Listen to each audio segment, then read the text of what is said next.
All right, ladies and gentlemen, welcome to another episode of Talking That Talk official podcast, where we have comfortable and uncomfortable conversations. I am your host, Juice, aka The Ordinary Brother. All right, what's good, world? I go by the name of King Exodus, aka X. All right, well, we got two people coming to the platform. I don't know, we might have to say Battle of the Sexes tonight. No, I'm just playing. Hey, Battle of the Sexes, but you know what I'm saying? I did tell X a long time ago, I do want to start doing a 2-on-2 with getting women involved, but it's the subject we agree on, a subject we disagree on, and we get things moving. We have to the top right a returning sexologist, Peach. How you doing there, Peach? Hey, I'm doing good. How y'all doing? Doing just fine. We doing just fine. All right, we got somebody new to the platform, all the way from the DMV. She is a intimacy coach, a sensual coach, and I just gave her a new word, the sway coach. I need 10% anytime you use that from now on. How you doing today? I'm doing good. I'm doing good. Thank y'all for having me on. All right. Now, oh my goodness, this is gonna be one for the books right here. You got yourself a sexology and an intimate coach, man. Who does it but talking that talk? Who does that but talking that talk? All right, y'all. Let's start off. Let's just start off with some fun things real quick before we roll into the subject. What did everybody do today? What did you do that impacted somebody's life today? I could last on that. I could last. I helped somebody with their groceries today. That's how I impacted somebody's life today. Oh, that was nice. What you do? Let's see. What did I do that was nice for somebody? Actually, you know what? I had talked to my mom today, because she's just calling in to check up on me. And I'm actually like, I've been sick for like a whole week and stuff like that. So like it's one of those, like, just talking to her and checking in with her and like asking her like how she's doing, even though she's checking in on me. Like, you know, I like to make sure that, you know, she's doing good, because she always like is the one that's always checking on people, but not enough people ask her like, hey, are you okay? Like, what's going on with you? So that's something nice I did today. Okay, I like that. Nice. Okay. Okay, I guess it's my second. Yeah. Something I did nice today. I was really thinking about this, and I have to say that I did something nice for myself today.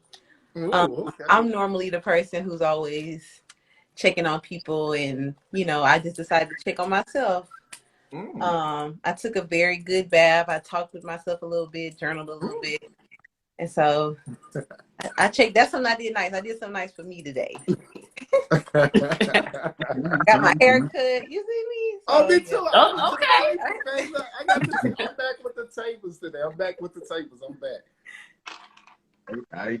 So today I checked on a couple of people, had a good conversation or two, and I helped this old lady with a package today. Okay. She was like a big, strong black man, huh? One of those little things. I got some candy too. All right. Let's go ahead and dive into the topic. What is intimacy? We're gonna start with the ladies. This is y'all subject right here. We can start from Peach or to the Miss Sway Coach. Sway Coach, that's gonna be a name for me. Sway Coach. Peaches, do you want to go first? Because you already know I got a whole thing. Yes, and this is like your realm, intimacy coach. So I'll just go first from what I know. Intimacy to me, intimacy is pretty much a deep connection that you form with anybody. I don't feel like intimacy has to be with a partner. You can have intimacy with your best friend. You can have intimacy with your trainer at the gym. Anytime you form a deep connection with somebody, to me, that's intimacy. And I know the Sway Coach is going to touch on this, but there's 4 types of intimacy, you know, mental, physical, spiritual, and emotional.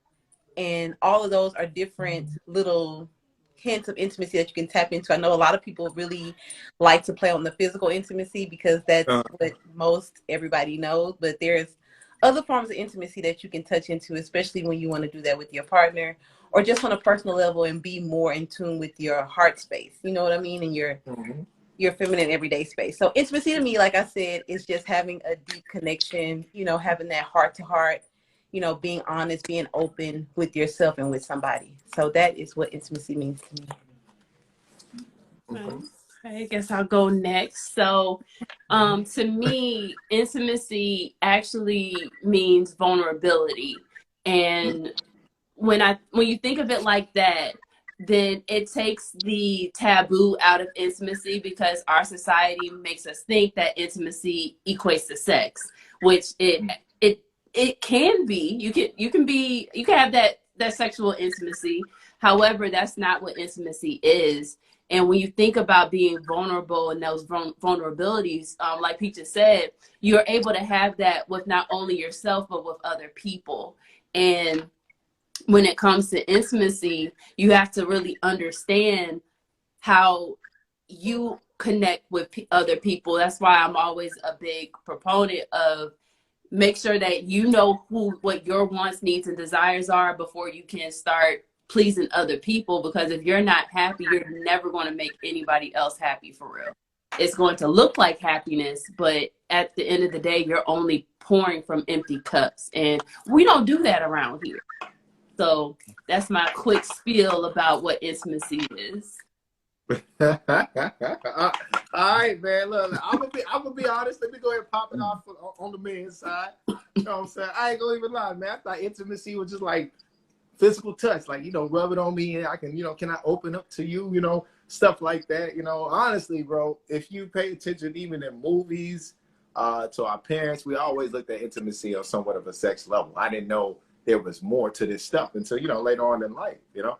Like I said, intimacy was like, you know, they always ask you, you know, hey, was you intimate with that person? You know, somebody say yes, we automatically think sex, right? We automatically think sex because we got to be careful with words we use. Because if you use, hey, I was intimate with that person, me mentally, I'm already thinking sexual. But here we are, we're learning that you can be intimate with your friends. You know what I'm saying? It's just an emotional basis, a spiritual basis. It's not tied to sex. But I'm going to be honest. You ever tell me you was intimate with somebody, you ain't talking to me. Let me stop this. Man, I ain't got nothing on that. I definitely learned something new that fast. Like I said, I never. We asked that, man. I said, what is it to you, man? I didn't know what it was. I just learned right now, man. I mean, shit, I can't add that much to that. Y'all did great. I mean, y'all nailed it, you know. All right. Okay. Let's get this going. All right, so let me see. How much do you have to be intimate for that ultimate orgasm? Like, I always wanted to know that. Could you just really just be on some sexual stuff? Like, they always say if you touch somebody right, you kiss somebody right, more unlocks within them. Or is it just the individual theirself? Hold on. So,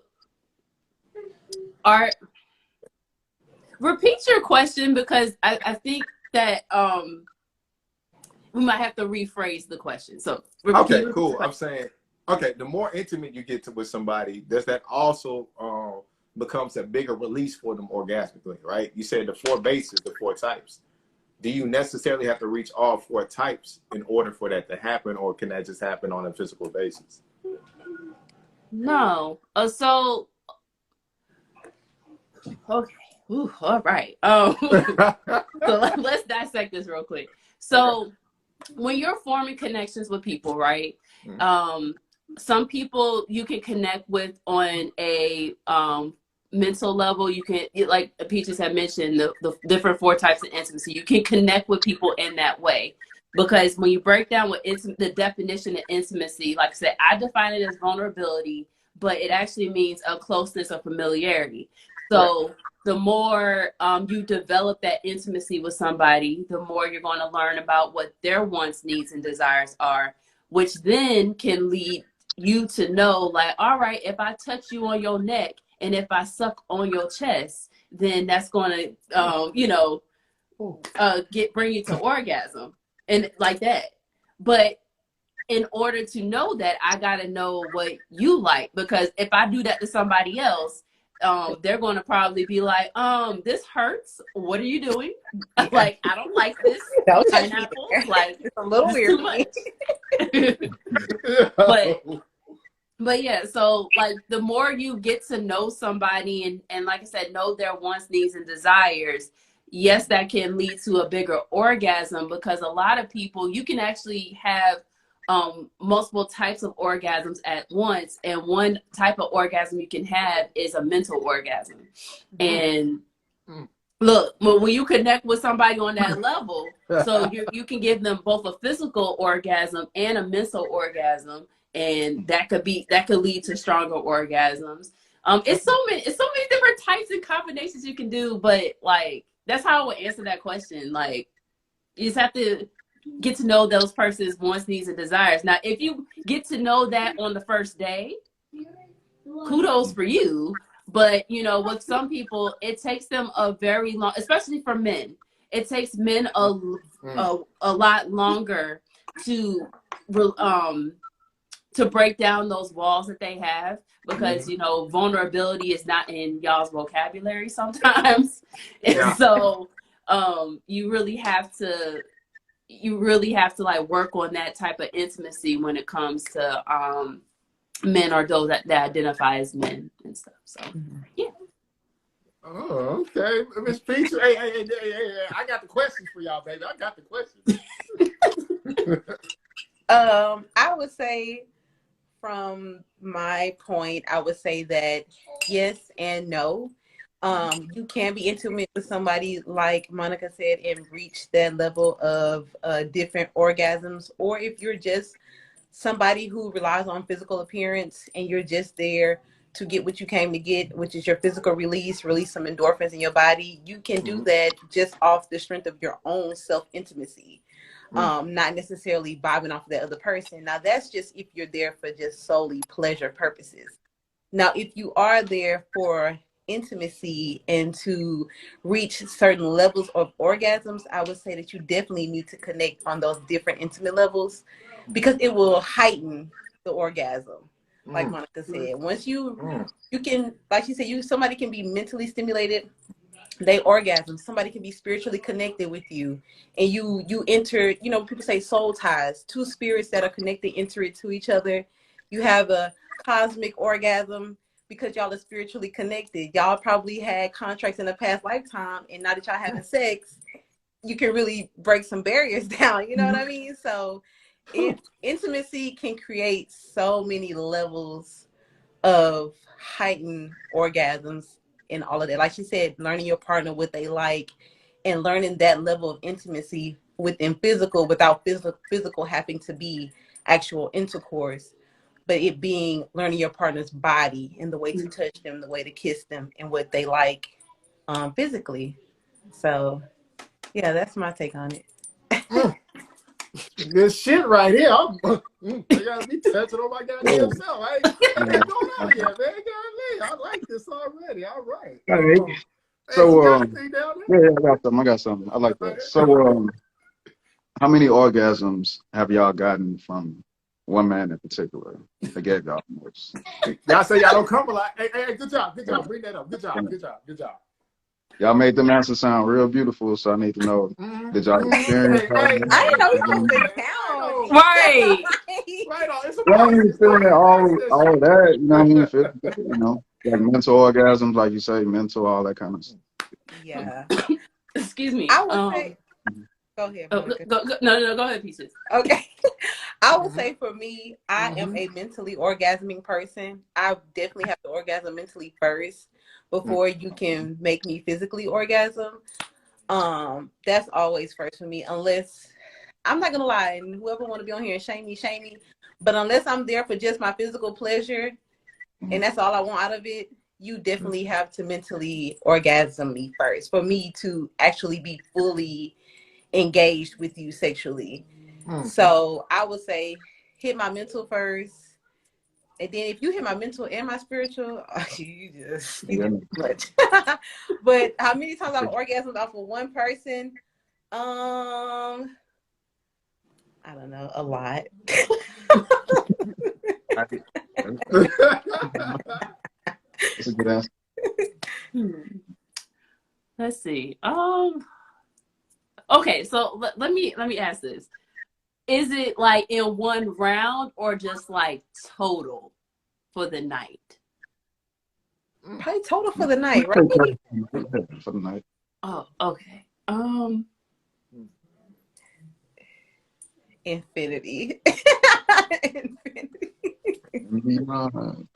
So let's just go with not even infinity. I'm not going to say that. I'm not going to say infinity.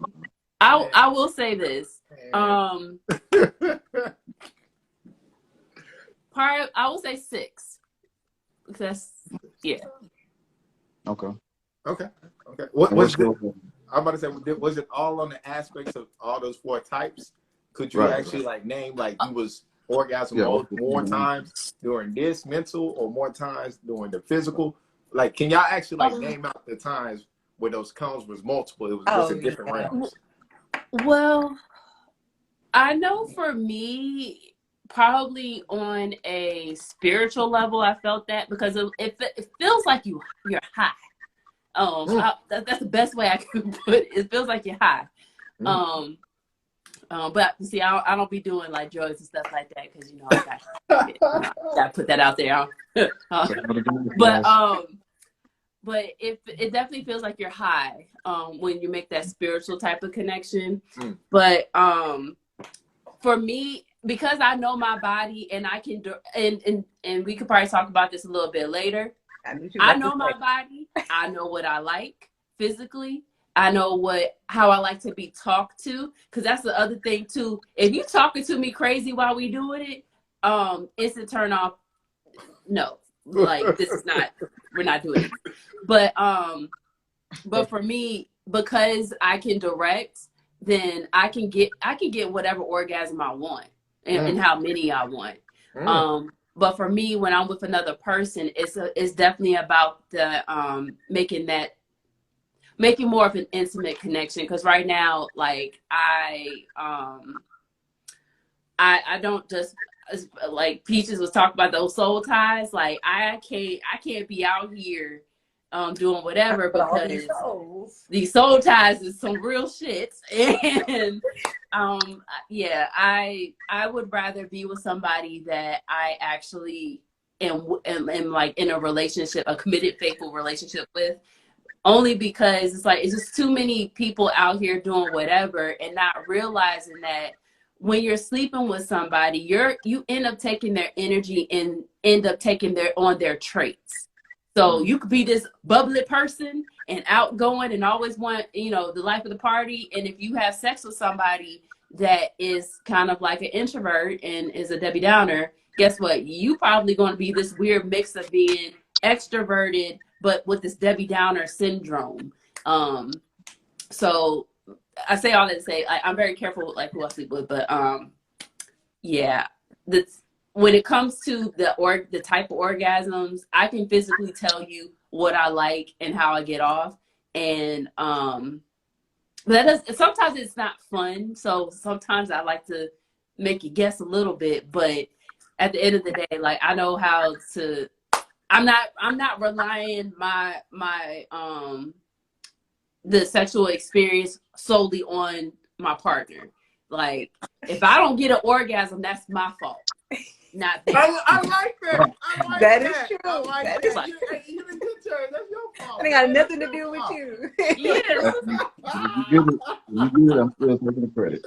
But you should know how to work your own body to exactly get orgasm. But Peaches, I don't know if this has happened to you, but I know for me, I've been with people before where the guy's like, I want to give you an orgasm. I want to do this to you, and they come first, and then they kind of like ignore me, and I'm just like, I thought you was going. So I'm gonna finish myself off, and it ends up hurting their feelings.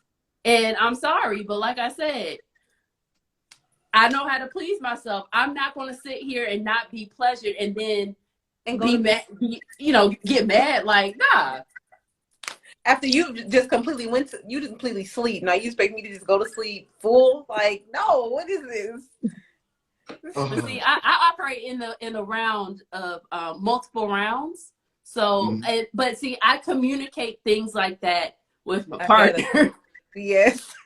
Because I learned when you don't communicate things like that, then you go in with the expectation of, oh yeah, we about to go 5 rounds, and then dude like, give you I 30 to 45 minutes, and that's it. Yeah, it's not. Man, look. Give me a bottle of Hennessy. We go all night, you know. See, you kind of don't. You actually don't want to do that though. Yeah. You see, dudes. Well, I'm not gonna even say dudes. People with penises need to understand. You too can have multiple orgasms. You just have to train yourself to do that and become multi-orgasmic. People with vulvas, we are multi-orgasmic. Like we were built to be multi-orgasmic, but if you want to be able to, let's say, y'all did have that conversation. It's like, oh yeah, I want to be able to come multiple times. You can be like, okay, bet I can only like penis into vagina. I can only do this 1 round. So what I'm going to do, we're going to bring out the rolls. We're going to bring out toys to rev up your engine, give you multiple orgasms so that when I go in, it's, you know, and then everybody is happy at the end of the day. But again, you have to start having those type of conversations. And you do this not before you have sex, well, like right before, but you have this like at breakfast or at, you know, lunch, or when you're sitting on the couch, not touching each other. Like that's when you can start having those conversations. But you know, you kind of don't want to do that like right before y'all get down to it, because that's not sex. No. And I was want to say, to add on to what she said, men and women, be comfortable with talking to your partner about sex and what you like during sex, because you don't want to go into, and this is before y'all ever even have sex with each other, because you don't want to go in over expecting something from somebody that looks physically pleasing, because it's not always what it's cracked up to be. Or someone, even if they send you a dick pic, you know what I mean, and it looks like it's good for you, it still may underperform for your body type. You know what I mean? They still not be able to give you what you're looking for. And there's also toys for men to help them, to keep them from ejaculating prematurely, and to help them, you know, in case your woman is tired. They have blowjob toys. They have vagina toys. They have the pussy flashlight looking thing. Yeah, they have toys that shake like a butt, and it has like the vagina in the back.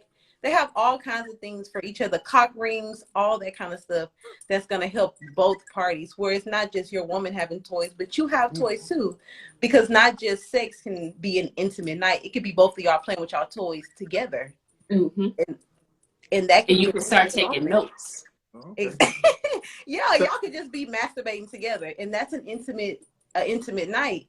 You know, play it up, do some role play, you know, do something different. Do just only 69 for the night instead of just going straight for vagina and penis into each other. No, let's, you know, do something that doesn't cause physical exhaustion for the night. Or let's just do something where we're showing gratitude. I see oral sex as gratification, and that's me showing gratification to my partner, my partner showing it back to me, because everybody doesn't get that gift.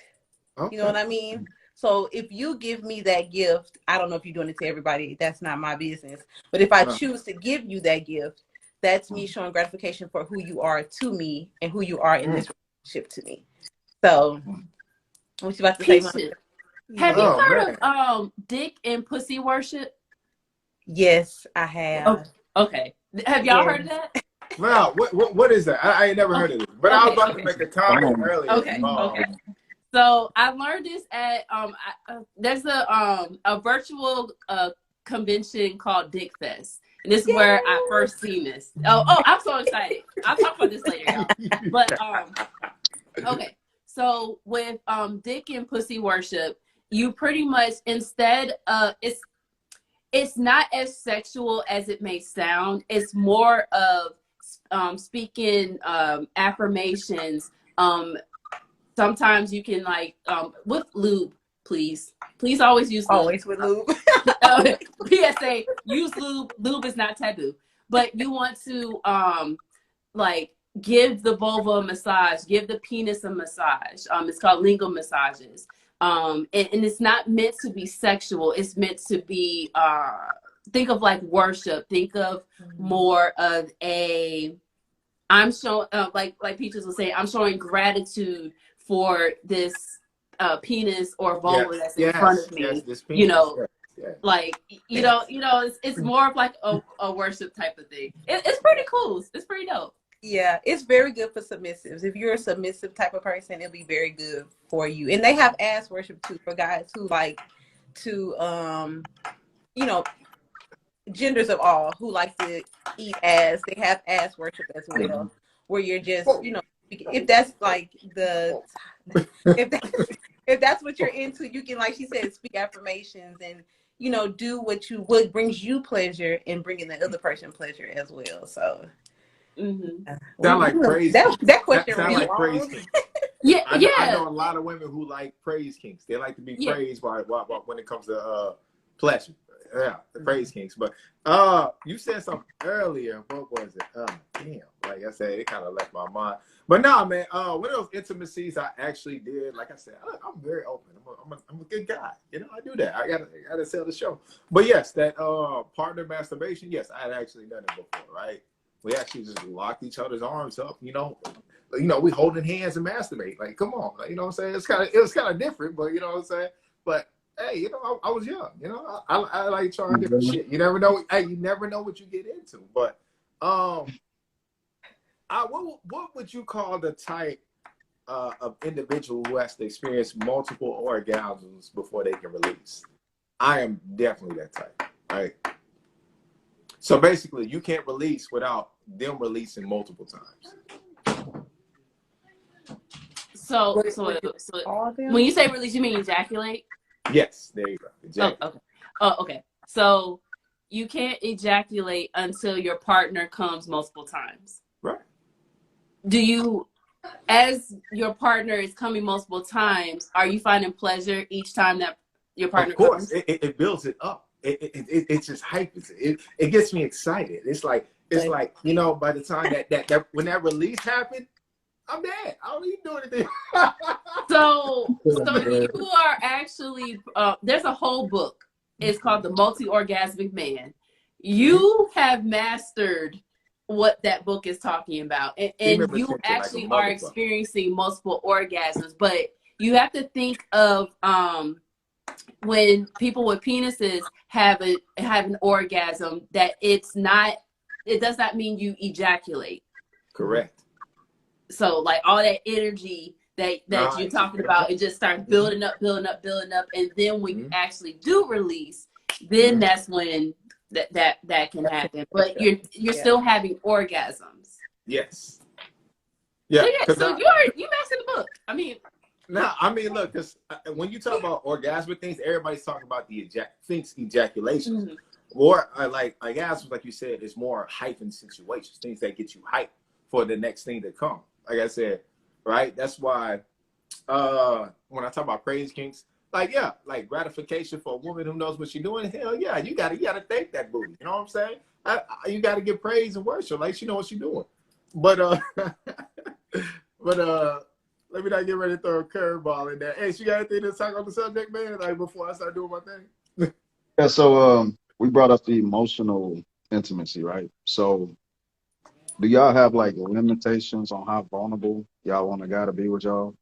Or y'all can accept? Oh, I like that, because some men will do enough, but they won't give you everything. You said, do we have a limit on how vulnerable a man can be? Yeah. How vulnerable a guy can be with you or not? Or do y'all just accept all of his vulnerability since it's part of the whole intimacy thing? Hey, that's a great question. Look, she's shocked. I mean, this is a wonderful question. I mean, I know for me personally, I would prefer you to be vulnerable, because that's the kind of connections that I'm trying to build now. Is focusing more on building the emotional connection, the mental connection before the physical connection. So I know for me, that is important. Like if you about to be inside of me, I need to know what you working with.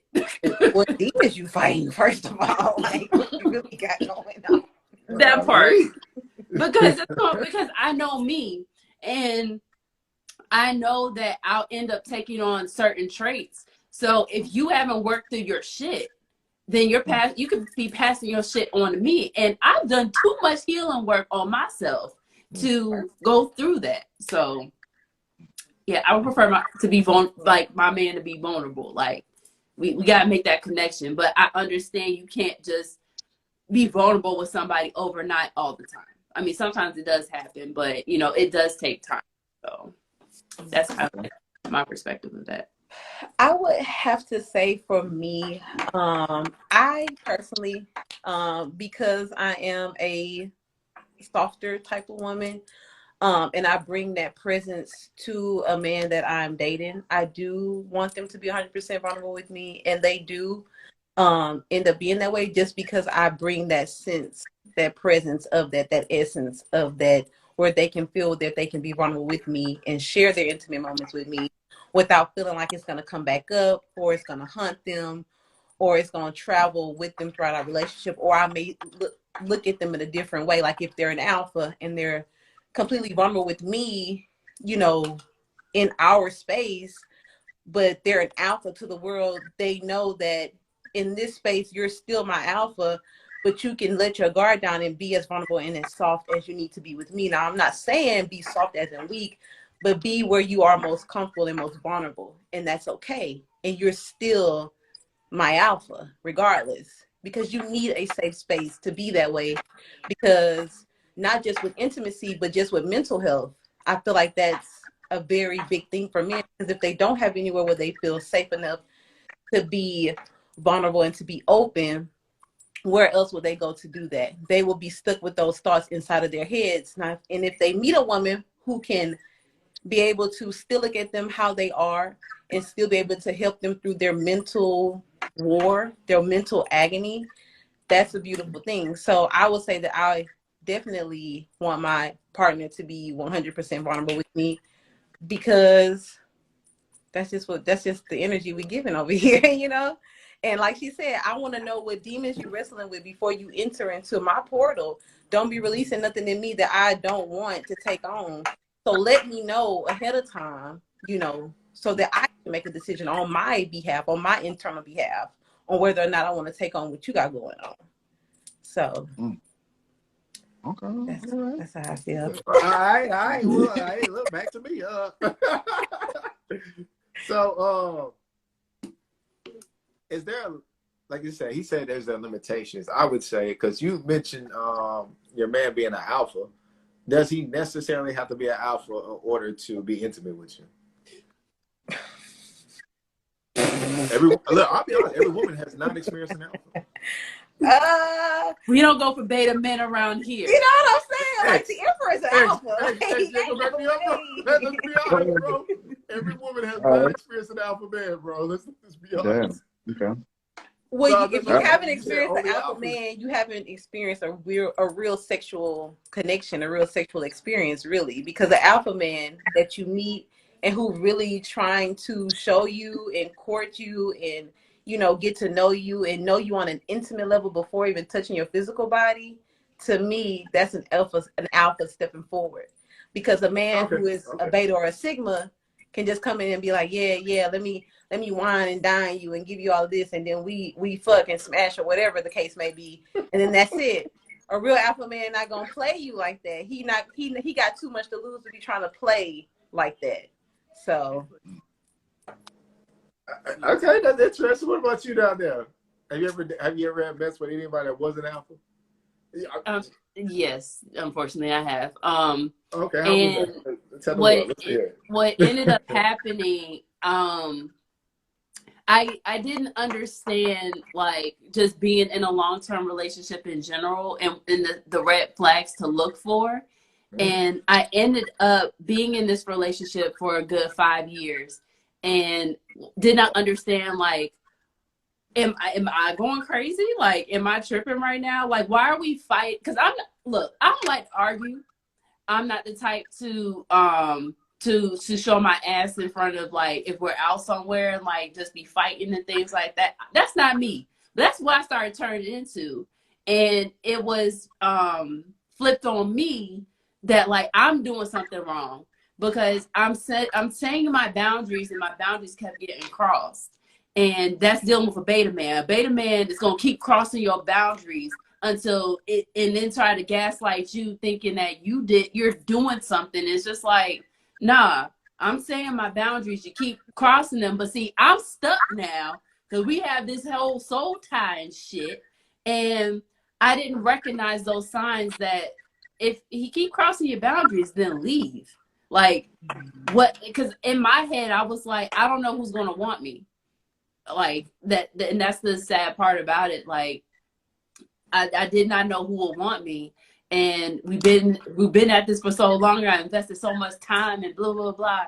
But I feel like breaking that off was the best thing because now I know what that beta looked like. I been know what Sigma looked like because that's like the demon from him. The beta looks like it could be a soulmate and things like that, but it's not going to last. And you're going to find so many red flags. But that alpha, when I meet the alpha, I'll let y'all know. He'll probably be here sitting right here, you know. Listening. So I didn't. First of all, wait. Let me go back. I didn't know the question was, have we ever experienced a beta or a sigma? I can definitely say I married a beta. I did, and I stayed married to him like you for a very long time, and had children with this beta. So I felt the feeling of captivity and not knowing how to get out of it, and feeling like who's gonna want me after so much damage, after 3 children, after so much brokenness, and not knowing where my life would end up without this man, you know what I mean? When really it was a beta. But like you said, the beta can appear to be an alpha, but internally you are a beta. And that's kind of like, that's like red flags that you have to look out for, because in the beginning it can look like an alpha, but the deeper you get, you will find out that is really a wolf in sheep's clothing, and it's a beta.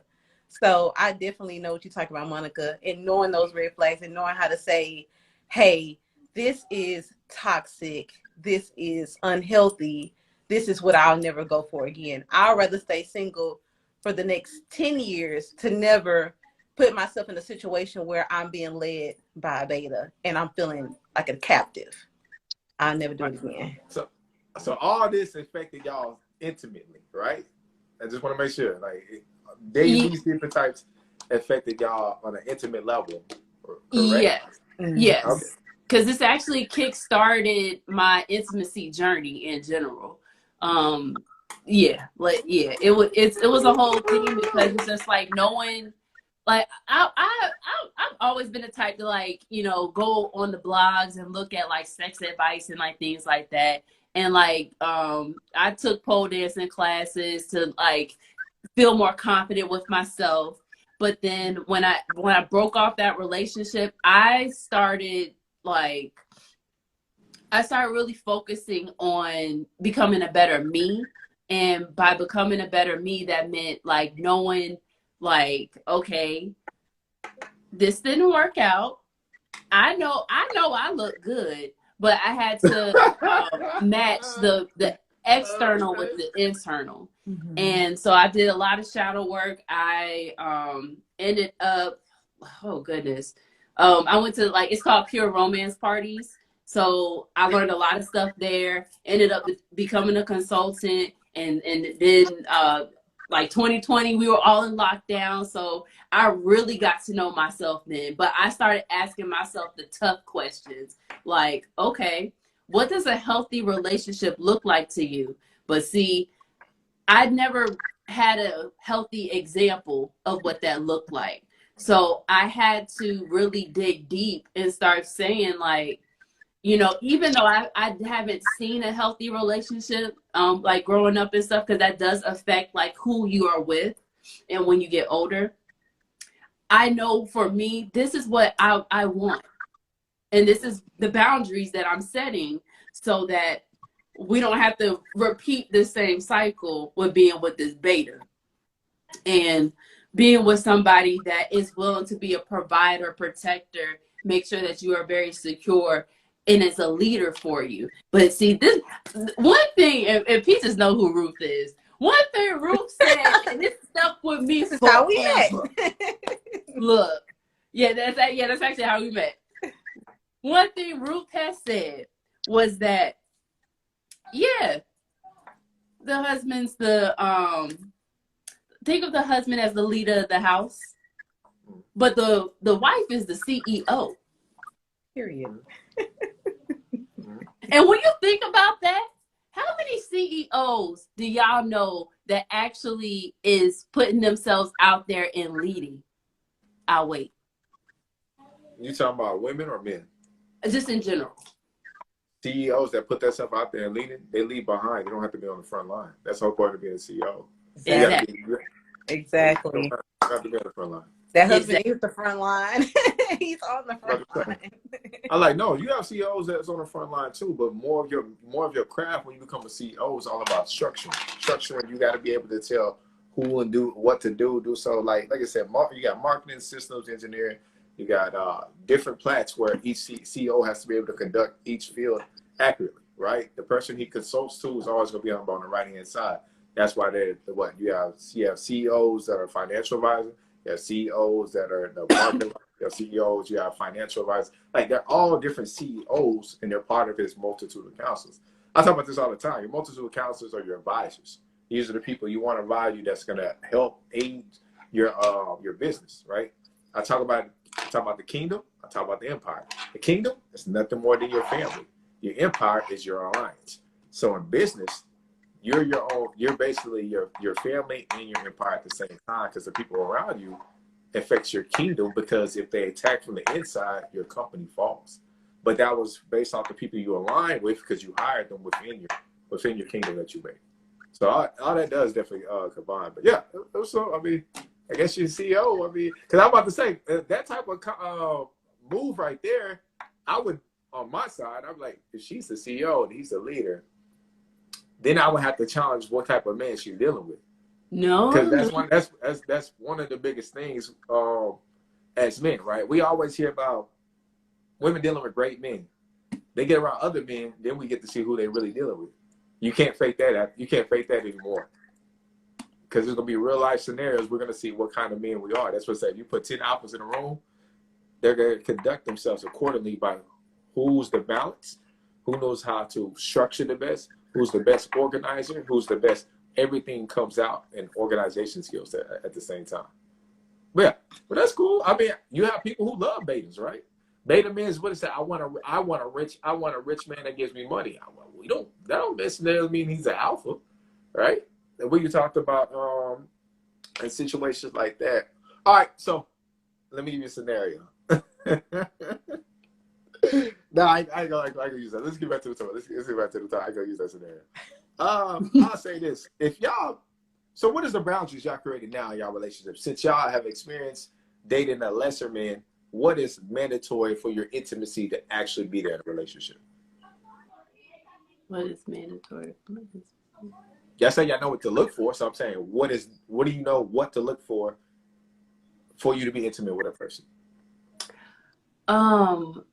One thing to look for is the whole, if a man says that I'm getting myself together for me at the place I am, at this big age I am, that's a red flag. Because yes, that is a red flag for me. Because I'm in a place in my life right now where when a man says they're getting themselves together, it's usually with their finances and things like that. I personally am not in the phase of attracting somebody that is trying to find themselves financially, because I'm actually not there. I'm very good financially. I'm very grateful and thankful for that. But for me, that's a mismatch.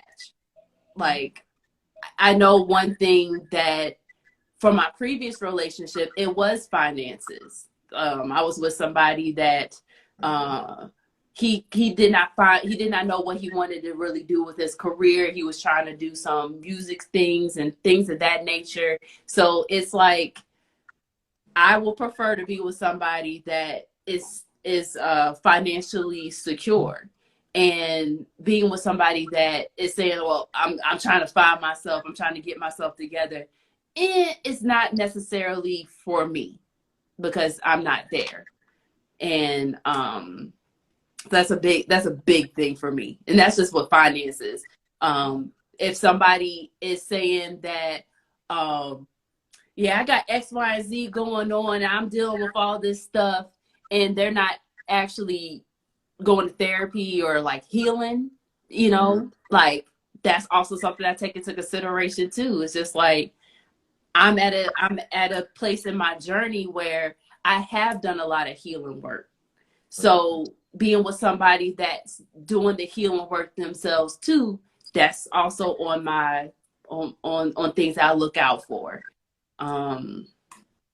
I can keep going, but see, we're gonna be here all night. Okay. You can't go to Peach. What about you? You learn from the relationship. What is something that you look for in the next relationship in order for you to be intimate? I would say to get into like an actual relationship with somebody to be intimate. I just have like 5 core little values that I look for, just off the top of my head. Like she said, financial stability. I'm financially stable as a single mom. So me taking on somebody who is still trying to figure out their finances is a little bit too much for me, because I can't sit on the phone with you and listen to your financial struggles while I'm over here with 3 human beings and myself handling business. Like, I understand everybody has a struggle, pick it wisely, but that's just something I just can't right now spend my energy on. So financial stability, effective communication. When I say that, I mean like you can effectively communicate if something I say or do affects you and something you feel about certain things, your opinion on things. Just someone who can effectively speak their mind and their heart. Freedom. When I say freedom, I mean freedom as in for me to be my whole complete self, and freedom for you to be your whole complete self. Not freedom as in a non-monogamous relationship. I mean like freedom as in you being who you naturally are. Loyalty, honesty, and trust. And that's my 5 core values right there. Because all those things are necessary for me. If you're not loyal to me, what's really the point here? If you're not honest, what's the point? If I can't trust you, and I'm a woman and I have children, what's the point? What we doing? So. Okay. All right. I got a loaded question. It's two levels to it. All right. All right, let's do it. Okay. Y'all both seem like, you know what I mean, like 2 women that know who they are personally and have accomplished a lot. So at what age did y'all start to make this transformation? Were you always this way? And how did you find your voice as a woman? I'll take this first, Monica, because I've been letting you just go ahead and start. So I will take this. I'm gonna be very honest with y'all. I started my journey in 2020, which is very recent. That's fresh. It is very fresh, yeah. So matter of fact, like December 2019 is when I had like an awakening period for my life. I had like a traumatic experience happen to me, and it really shook me and woke me up. And if you go to my Work That Peach page, you will see that I actually started that journey in 2020, which is when I started my own whole self journey. I was a big girl. Mark knows, he's seen me in high school. I was a big girl. So let's just start from there. In 2020, I started a whole transformation on my body, but my body transformation started internally. I started loving who I was at the size I was. And because I grew that love for that self, I figured if I love me so much, why not give myself better? And giving myself better was becoming a more healthier person. that to me felt like self-love, because if I love myself, I'm going to stop putting all this bad into my body. So I started that. I became celibate, and I did that whole journey. Then in in 2021, I found Ruth Sky.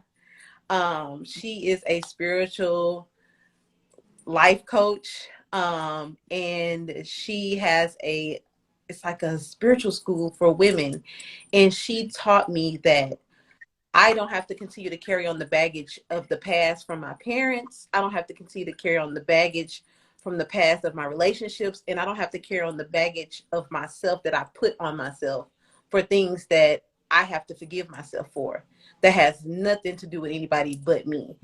And in me slowly releasing and pulling out those dark shadows out of me and just putting that out there, I was able to become a light, because I was at a dark place in 2019, a very dark place.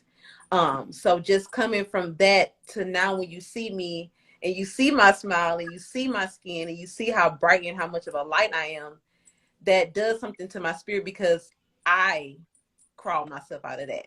So I became a woman in 2011. I found my voice as a woman in 2011. I had my first child. I was on my own ever since then. I was 19. When I found myself was in 2020. So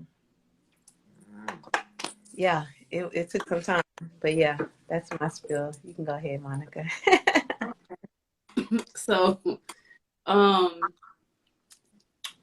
I want to say it's kind of funny you were telling your story, Peaches, because like our timelines are very similar. But back in, it was actually in 2018 that I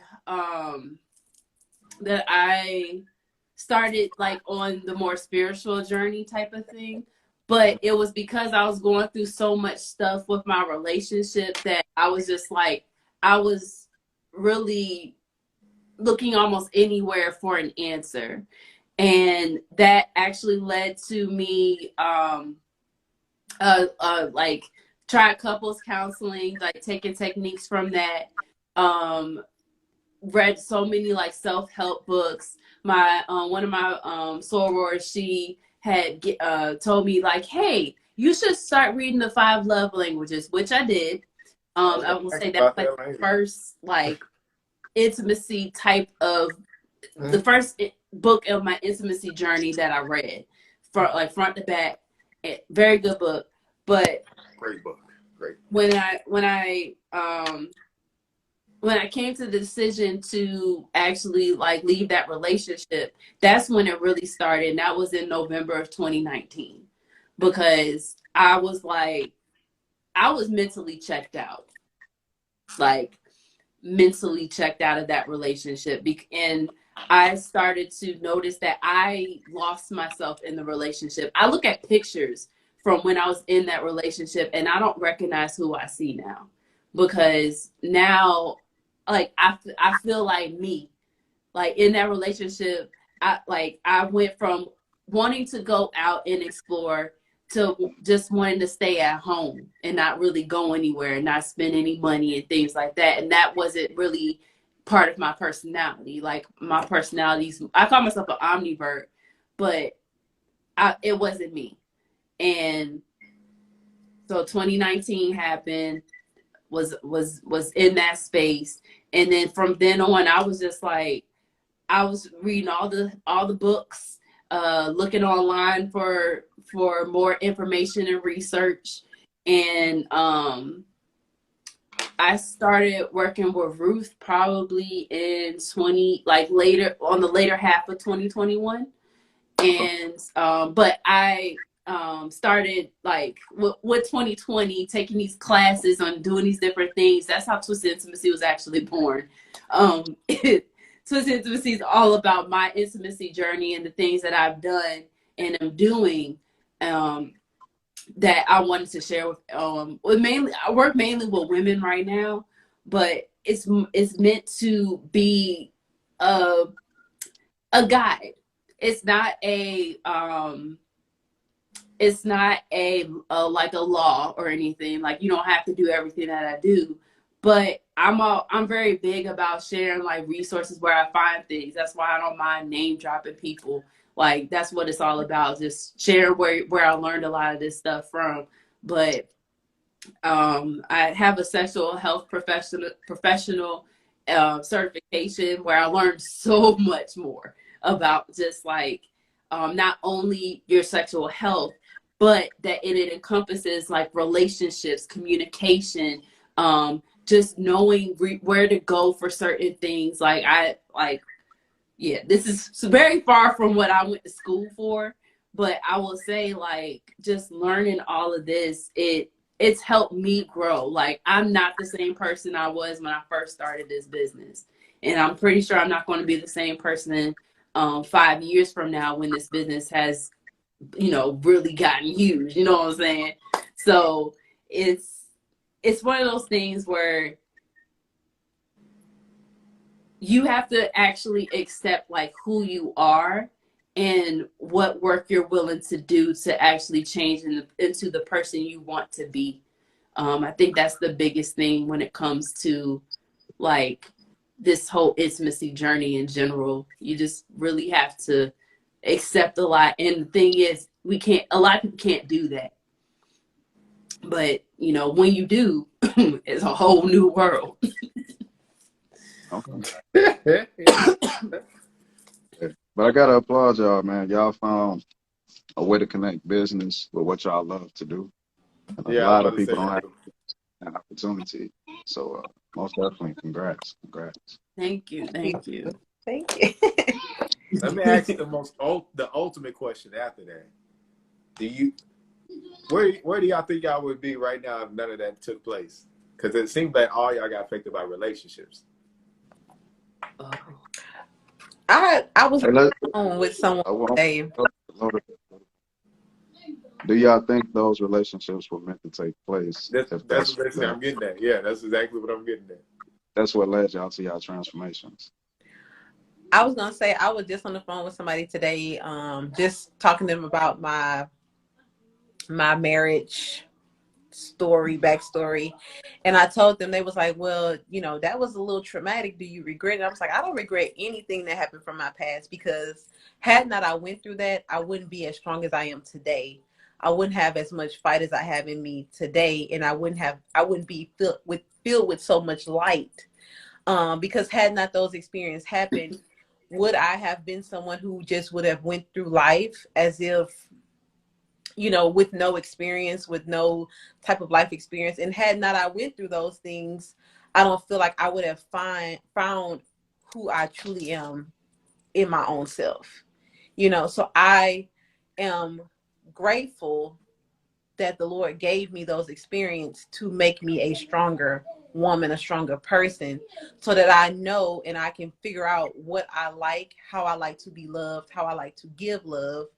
And just to show me that you don't have to follow the footsteps of the environment that you grew up in. You can create a different story. You don't have to live the story that you grew up in, because we attract what we know as a child. So as you're growing up, if you don't heal before you attract those things, you're basically attracting what you learned from those relationships. Because I can say from my younger year relationships, my parents were a bit more on the unstable side of my stepdad and my mom.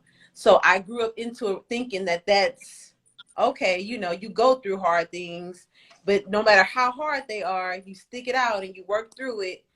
When in reality, you don't have to do that. You can be in a loving and a caring and a healthy relationship and not have to have so much turmoil. So I'm glad that I went through that and saw that, hey, you don't have to continue this cycle. You can write a different story for your life. So I'm glad that I was able to rewrite my story for my daughter, for my son, so that they can see that there is a better love than toxicity. So I'm grateful for those experiences, really. I guess my turn. Okay. Yes, Sway Coach, it's your turn. So I feel like y'all probably wouldn't be talking to me right now if I had stayed in that relationship. Also too, I probably would be going through a divorce. Oh yeah. I probably would have brought a child into this world, and that's my biggest fear. My parents separated. I have a stepfather as well, and I did not want that for my children. I currently don't have any children right now, but I will eventually. But it's one of those things where it's like, I would rather know 100% that this is the person I'm meant to be with and spend the rest of my life with and to have children with, than to just marry somebody because society says, oh, well, you're getting too old. You need to have children. So you need to marry the first thing that's going to say that they love you. And that's the pattern that I was heading had I not broke that off. And I knew I wasn't going to be happy. And like I said, the signs were always there. I just chose to ignore it because in my head, I was on the clock. I'm 32 right now. So it's like, oh, well, at the time I was 28 going on 29. So it was like, all right, Monica, you've been with this dude for 5 years. I mean, yeah, the clock's ticking. Like, what's going on? What's happening? But I don't regret it. I don't regret it at all because, like Peaches had mentioned, it's all about experience at the end of the day. Now I know what the red flags to look out for. Now I know I can literally talk from experience of being in something that, you know, it rose-colored glasses, it looked good, you know, but at the end of the day, when I took the rose-colored glasses off, it wasn't good. And it was hurting me versus helping me. But I had to be the one to see that. No one else could tell me. Because people tried to tell me in the first 2 years of us being together.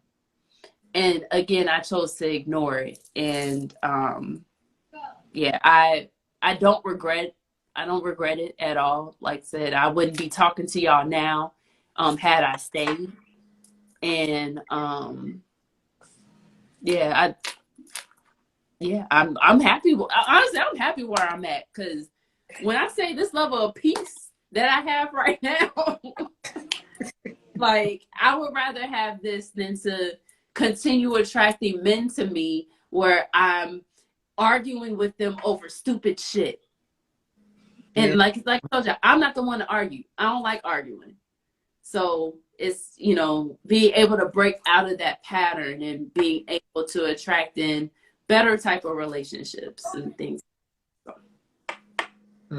I like it. I like it. You know, one thing I did was be vulnerable, because all this does affect your intimacy 100%. So I do want to say thank y'all for being vulnerable, because we about to get back to them questions now, because I already got questions. One in my mind. I already got one in my mind. So I'm gonna let's be honest. Let's be honest. Y'all ready?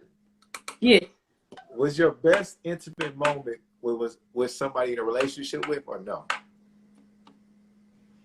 Oh. That's such a... Oh, I do this, baby. I do this. I got photos. Go ahead.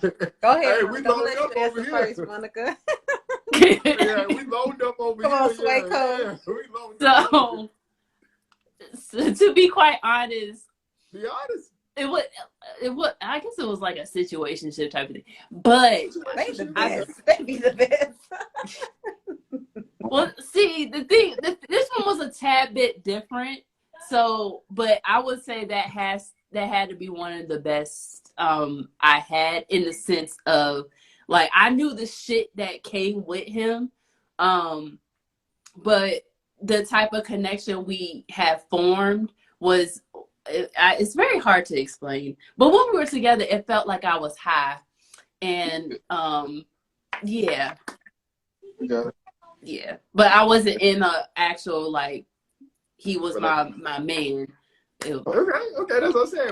It was your best intimate. Hey, go ahead, Pete. Like I said, it was your best intimate situation was it when you was in a relationship or not? I would have to say that my best intimate was with, I ain't gonna lie, was with someone who was a dear friend of mine. And I say that because we were already at a vulnerable state with each other, and we was very honest about what it was and who we were. So it was like we already kind of knew each other. So it was like, it made it a lot funner, it made it a lot easier, and it made it a lot better. So yeah, it wasn't a relationship.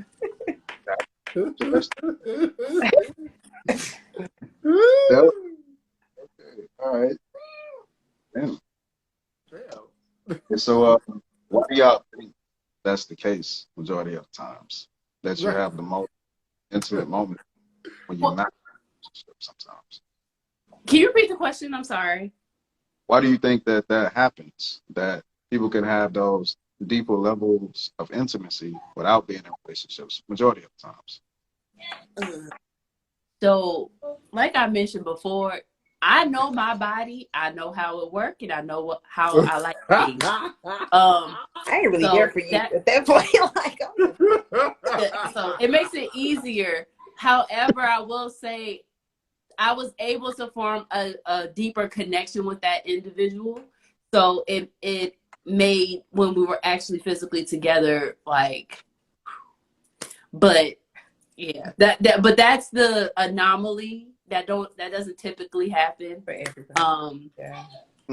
But we formed a deeper connection before we actually yeah.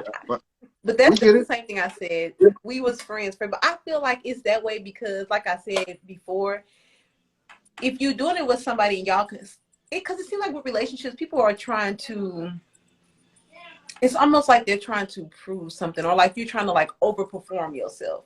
But when you're doing it with somebody you're not in a relationship with, it's kind of like you're there for you, I'm here for me. So I'm about to get what I need and you about to get what you need. And in that, we kind of naturally overperform.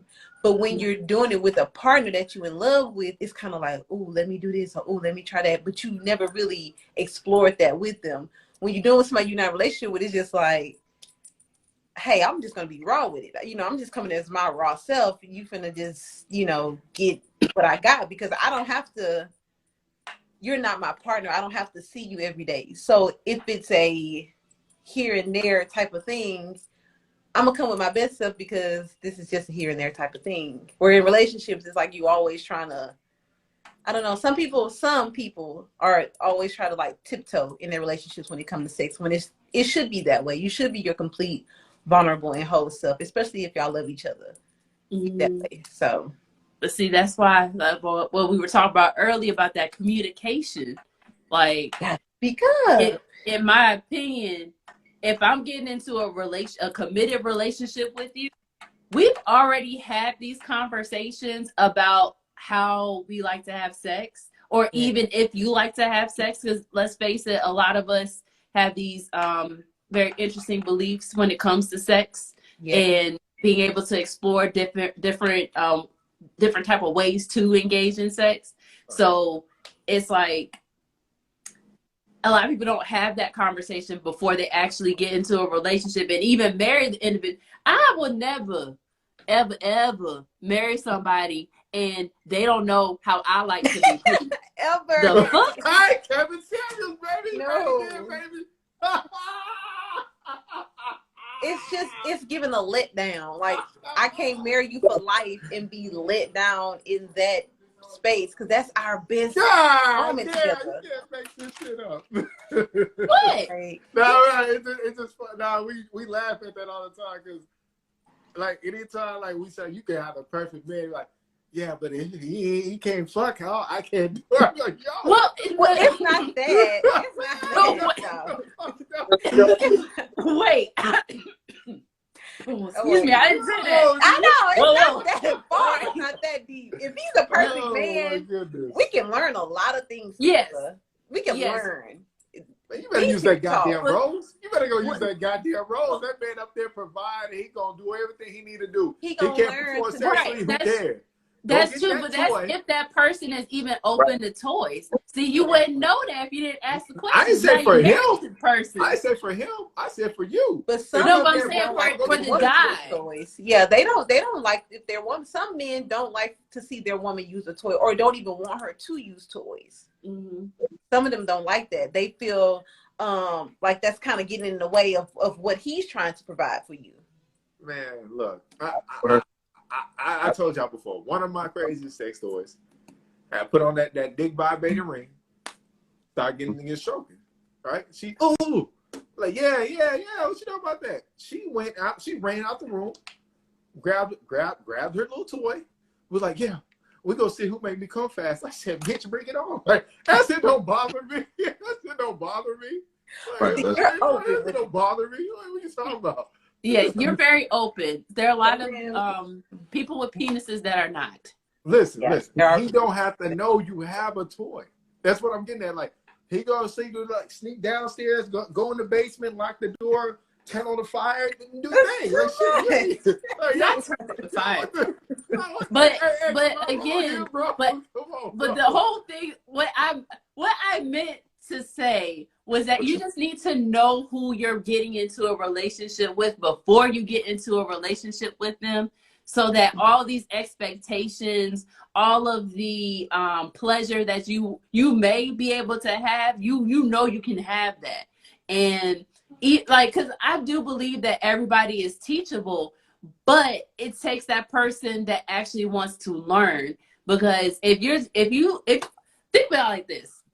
If the person that you're with says, hey, babe, I'm not getting pleasure right now, and I need you to go to a class. Maybe not say it like that, but essentially that's what you want.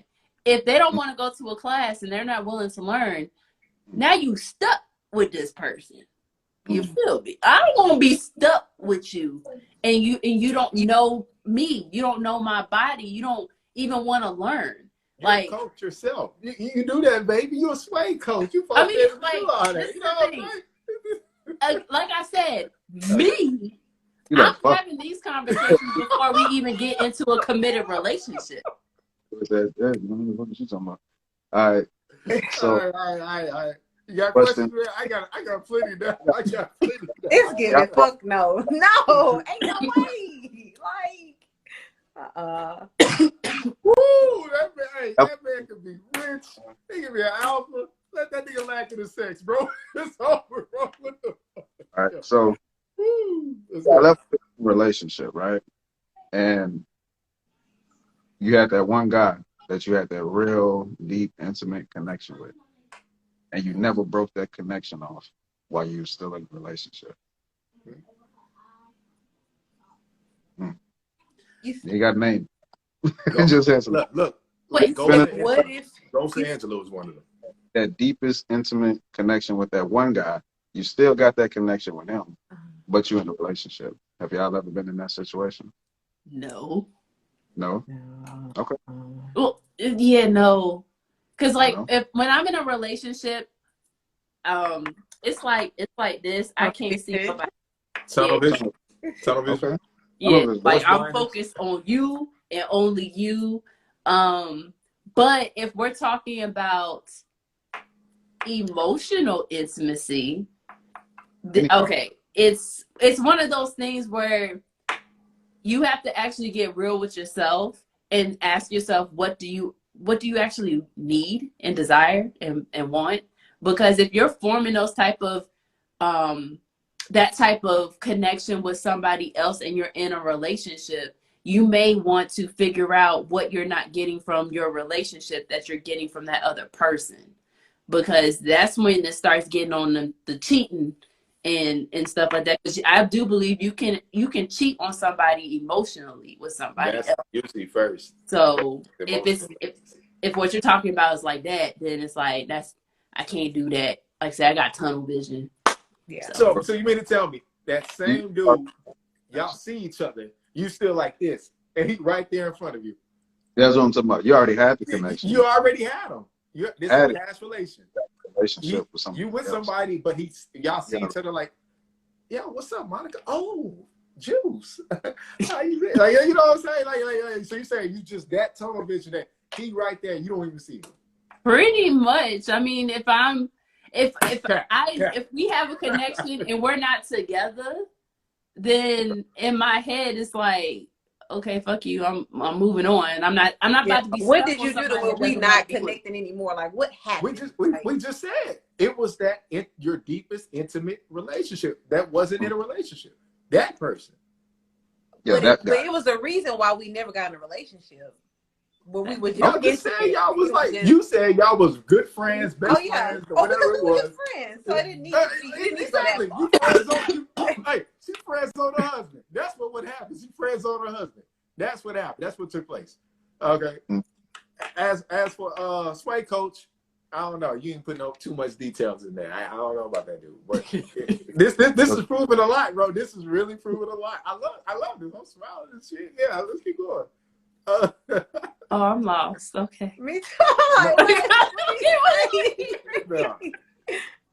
Right. Okay. Cool. You mentioned marriage, right? Wait, were you married before, Monica? Mm-mm. Okay, you're not. Okay, cool. So in your marriage, do you have to be in love? No. Everybody. In my marriage, when yes, I do you have to be in love? In my new marriage, in my previous marriage. In my marriage. In your marriage moving forward. You have to be in love in order to get married to an individual. Yes. Mm-hmm. Okay. Everybody's different. Some people are like, yeah, I gotta be in love before I marry an individual. Some people are like, no, I got everything I want and need and plus more. I can deal with this and grow it into love. Right? I'm more of a person, right? Fuck it. My five love language, acts of service. I fall in love with more actions you have proven to me because I am a doer. If I can see somebody who can do even the smallest things I do when I'm out producing, that's what's going to keep my attention. So like I said, I don't have to be like in love up front. I can love what you do. That eventually just grows into love eventually. That's what I said. Some people want the emotional connection first for love, and some people like the action aspect, right? Hey, look, you got this, I got that. I can look you in the eye when we have sex. Cool. I think we can make something happen. As crazy as that sounds, yeah, people do that. That's love. Yeah. I didn't say that was love. I said some people could connect and put their wants and needs. It will equal up. They can look each other in the eye. They're not in love, but they're like, yo, we can move forward with this. But like I'm saying, we have in today's time, people like, I gotta be in love. He gotta put butterflies. You know what I'm saying? He needs to pop up, rub my feet. Wait, so did y'all know like the whole butterflies like in your stomach, that type of feeling is actually a warning sign to not be with that person? Some people still love. Warning you. Yeah. I learned that recently. Oh, recently? Oh, yeah, okay. not for, it's like a whole study that they did. Like the whole butterflies in the stomach is actually a warning sign that you should not be, because that person should not be causing you that type of discomfort, because it is a little uncomfortable. But it's like a warning sign to say like, hey, this ain't the one. This ain't the one. Like a body reaction, right? Mm-hmm. Mm-hmm. So would that also go with the gut decision? When you're, would you say that's the gut thing? Or would the butterflies and a gut be two different things? I think it's more like intuition. One's intuition, and one's is on a spiritual basis. They say the gut is more of a spiritual thing than it is on a, how do you explain it? Whatever you just said. Then the butterflies. Yes, the butterflies versus the gut. I think they feel like the same to me, because you get they the feel like the in same, your but foot. are they the same?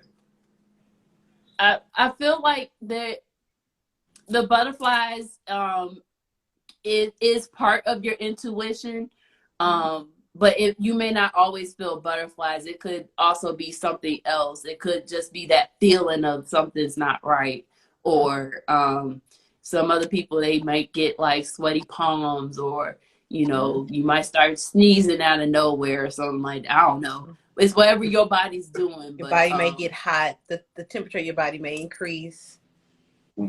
Okay. Hey, so what you got down there, man? This is getting. I'm liking this, man. I'm having fun.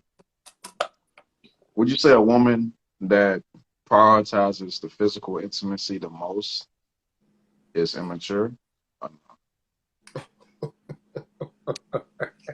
I would, me personally, I would say, just from what I learned, I would say that a woman who prides on physical intimacy may be a little bit too in her masculine energy. I would just have to say that, because a real feminine woman looks for more of sensuality.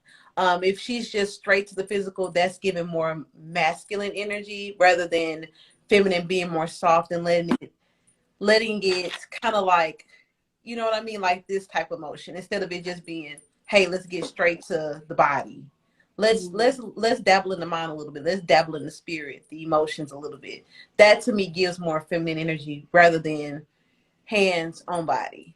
That's masculine to me. So I would say she won't be childish, but I say she may be a little bit too tapped into her masculine energy. Yeah, I agree with that. Like 100%.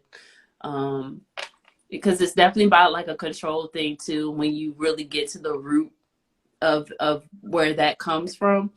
I know like when certain sexual traumas happen to those that identify as women, especially, like it can manifest into prioritizing that physical intimacy and not really caring about the emotions or the mental. And that's definitely a huge block. So yeah, it's giving everybody trying to enforce some dominance in that situation because of the trauma may have made them feel a little bit lack thereof because it was taken from them. So I agree with you, Monica. Okay. That because it's like I've seen different people in relationships, and women will have men that's like successful, busy, the whole nine, but if they don't make time for the physical intimacy, they devalue those men. You know what I mean? It's a lot. So that's where the question came from. When you put it in that nature, I think that's a whole different issue, actually. I don't even think it's about necessarily the physical intimacy. I think that like that's a combination of certain types of feeling loved, and which can be a little bit different from the types of intimacy. Right. I was about to say, some women actually get charged up by a man who's always out there. Be honest with you. So that's why the minute they come in, they're like, look, I need that now. I don't know when I'm going to get it again. Come here, boy. That's what they really be on right there, bro. That's it, man. If you're going through that X, keep doing what you're doing. You're going to have it forever. All right. It's back on Juice Thing. You have something else? It's going to lead into another question. So if a woman is not at a balanced state of self-love, will she be able to be in a relationship and not? Okay, all right. Look, no. Like, you're gonna attract damage. You're gonna attract all the damage because you attract who you are to yourself. So just some simple things. If you don't take yourself out on dates, if you don't speak affirmations into yourself, if you don't love on yourself, if you don't even just talk to yourself, spend time with yourself, how do you expect to attract somebody who's going to do those things for you? How are you going to not take yourself on trips and expect a man to come and take you on trips? You don't even give yourself that type of love and attention. So if you don't love yourself, how do you even expect to give love to somebody else? You don't even have enough in you. You basically pulling from a space of emptiness, trying to starving yourself pretty much and trying to give all the little breadcrumbs you have left to somebody else and hoping that they give you all of what you need to fill your cup, and you still might feel empty. So no. Look, you took everything I was about to say. So. But yeah, like no, because like Peaches is mentioning, like you don't attract what you want, you attract what you are. And that's when you start attracting a lot of beta men, because the beta man is reflecting how you're not taking care of yourself. And it again, that beta man's gonna seem like, you know, the knight in shining armor and stuff, but when you start taking off that armor, it's like, hold up, I ain't asked for this. I asked for a king. I ain't asked for no knight. What is this? It's getting era. Right. So yeah, like nah. Man, I'm about to go to work, man. Let me stop. All right, so you're saying a woman cannot love herself if she doesn't treat herself, right?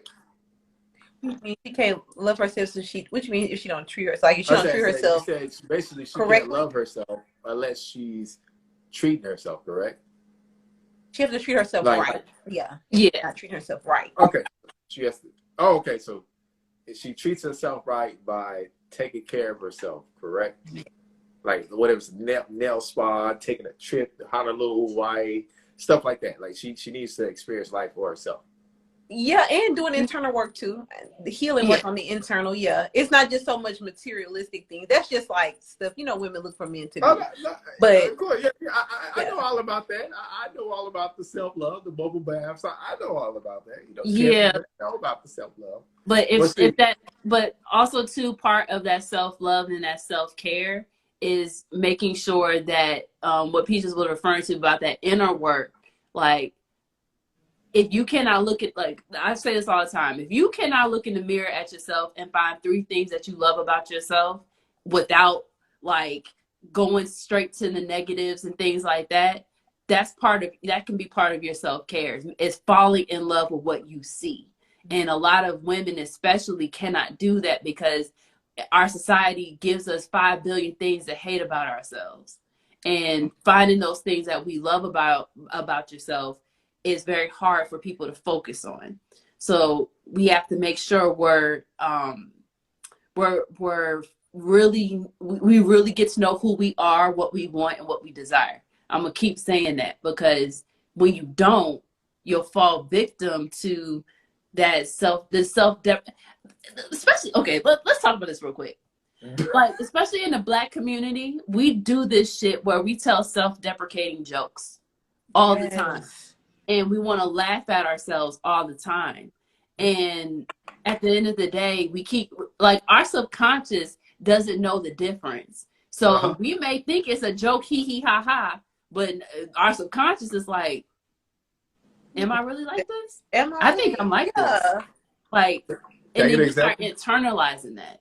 I get an example. Get an example so people know. So, I can, let's see, okay, I'm 5'10". I'm nothing but legs. I can talk about I'm the Jolly Green Giant and all this other stuff, like just to make fun of myself. However, my subconscious is not interpreting my jokes as jokes. It's interpreting my jokes as facts because it doesn't know the difference. So the more times I speak negatively about myself, the more times that my subconscious is going to continue believing the negative things about myself. And I have to change the way that I talk about myself and about other people as well. But I have to change the way that I'm talking about myself so my subconscious knows that, look, I have long legs and I love them. They are beautiful. I have to make sure that that is what my subconscious knows and not the self-deprecating jokes. But we, like I said, in the Black community, we have this horrible, I say it's horrible because it's happened too many times to me in my personal experience to the point where it's just like, nah, I don't see this happening anywhere else. Like we have a bad habit of telling jokes and just putting ourselves down. And it's like, I'm not saying like no one can joke, but it gets to a point where it's just like, I think you might as well just take the LOL off the end of it. Because at the end of the day, you're not telling a joke. You're either projecting or you're actually trying to hurt somebody's feelings. Yeah. Sorry, that's my rant. That's my rant. Sorry. I would just say real quick off of what you just said about those jokes on self. I would say that from a deep place of a lack of self-confidence, because it's almost like you're trying to beat somebody to the punch. So before they can say something to hurt you, you're going to say it about yourself so that it won't hurt so much. But really, like you say, you're internalizing that and you're doing more damage to yourself, whereas somebody else can say it and you can go back and feed yourself positivity and it not stick so hard. But with you telling yourself that and you hearing it with your own ears, it is going to stick. It is going to be left in your subconscious mind, and it's going to manifest out of you, and you're not going to feel as confident. It's like if you're 5'10", I'm only 5'2", 5'3" on a good day, but I'm only 5'3". So if I tell myself, oh, you small, hell, I don't have no hair. If I make jokes where, oh, you look sick, or or you look like, that looks very unhealthy, or it's not attractive, men aren't attractive to bald women, that is going to be left in my subconscious of, I'm not going to find a man because I don't have hair.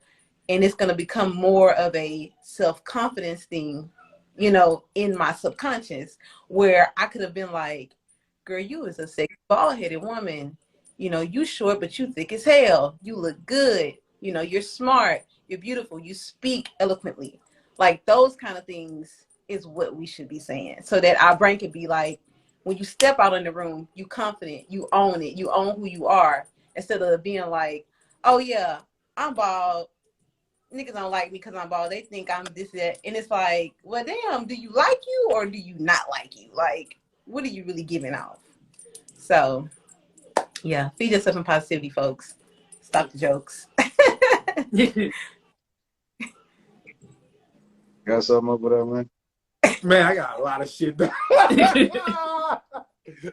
look, I got a lot of shit, bro. It ain't nothing nobody can tell me, bro. I'm too much good.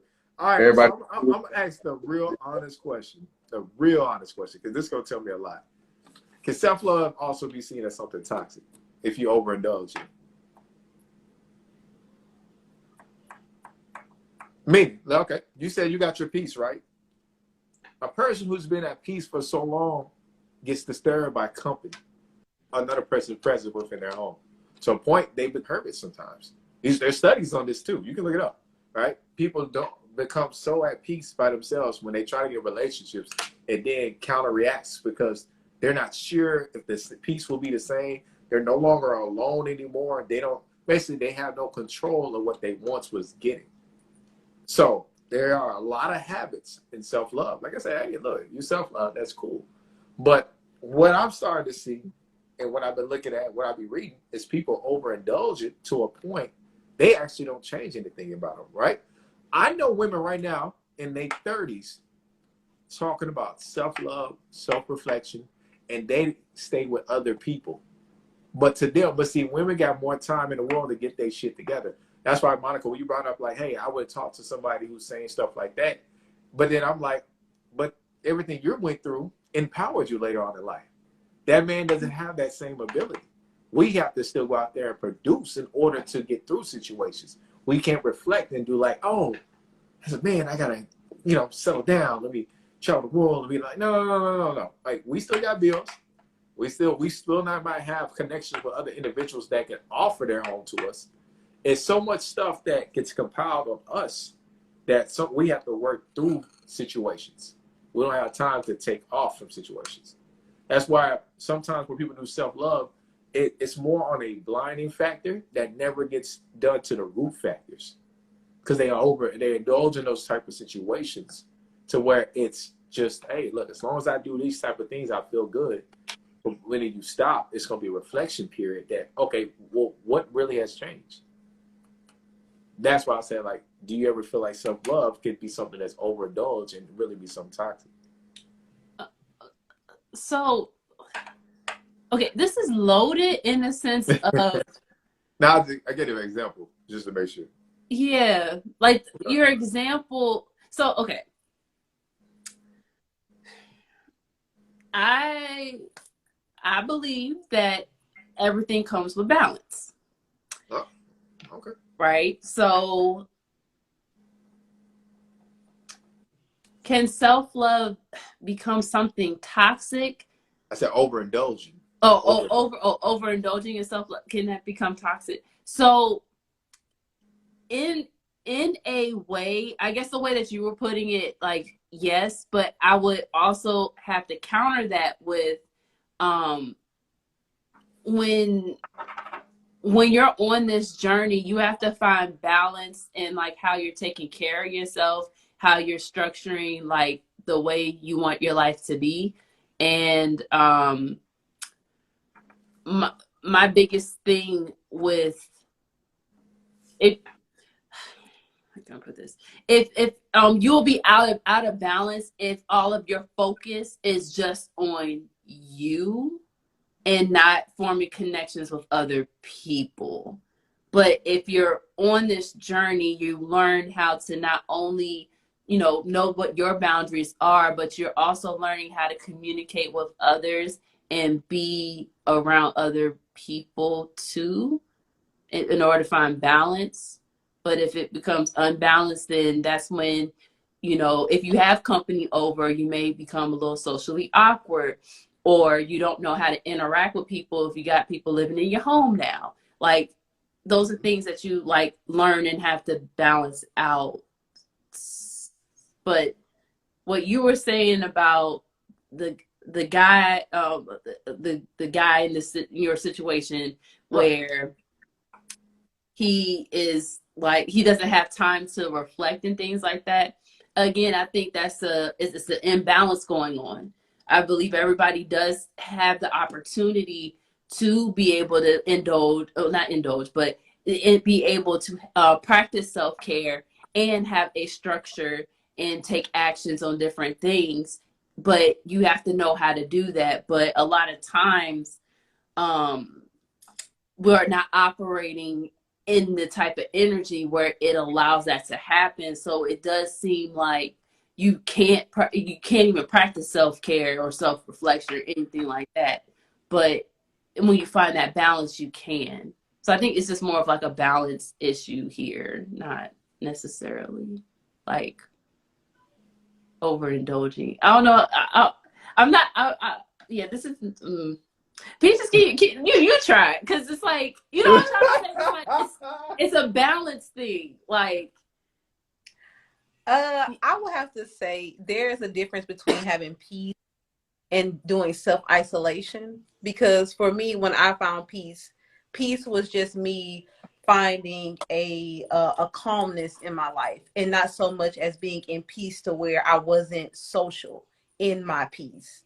You know what I mean? Because once you get to a place of self-healing and self-growth, you attract those people who aren't draining to where you have to go into this, overindulgent of self-care. You attract people who are going to pour into you, so that when they come over to visit you, it's not to where you're being socially awkward or where you're like, I don't want you in my space. No, I'm attracting who I am.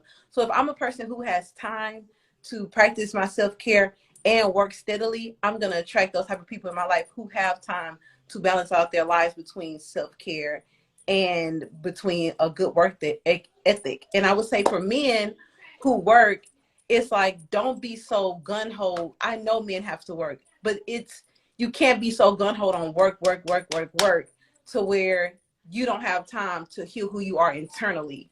Because at the end of the day, you're going to look up and you've worked all these years, yet you're still damaged on the inside. Like, you have to be able to find, like Monica said, the balance between working and the balance of getting your inner self together. And I have to say, self-care is not just doing things that make you feel good, because sometimes self-care is getting uncomfortable with yourself and doing shadow work to pull out those things that is lying beneath the surface that you have to heal from.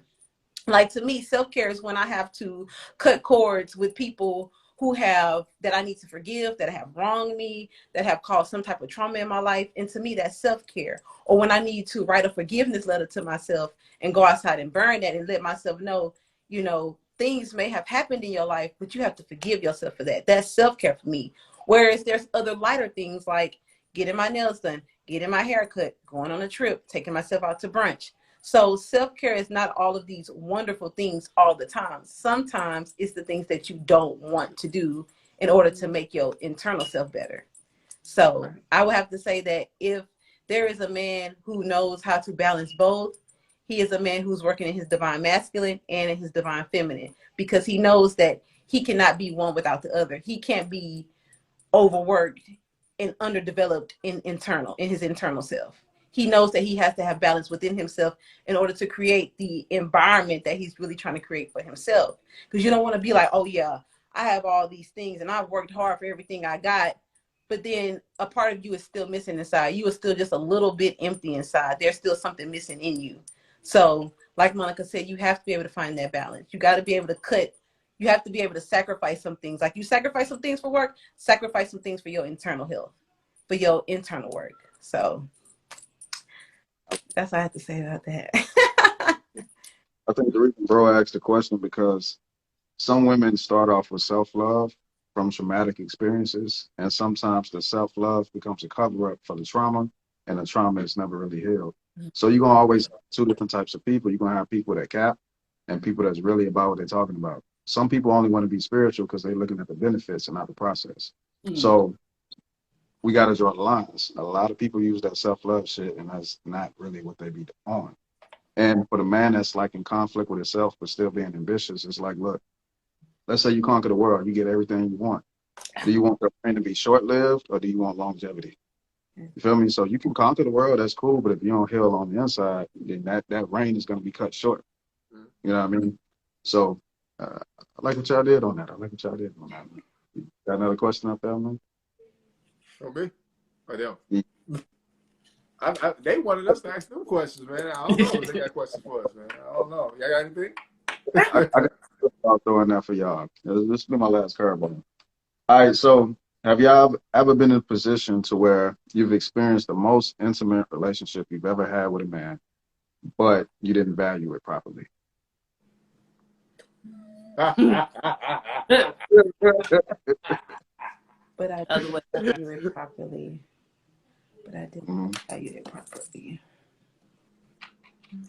I'm trying to reflect on the relationships that I've had, and did I value this motherfucker? Let me think. Because that happens. It happens. Yeah, I know it happens. That motherfucker. No.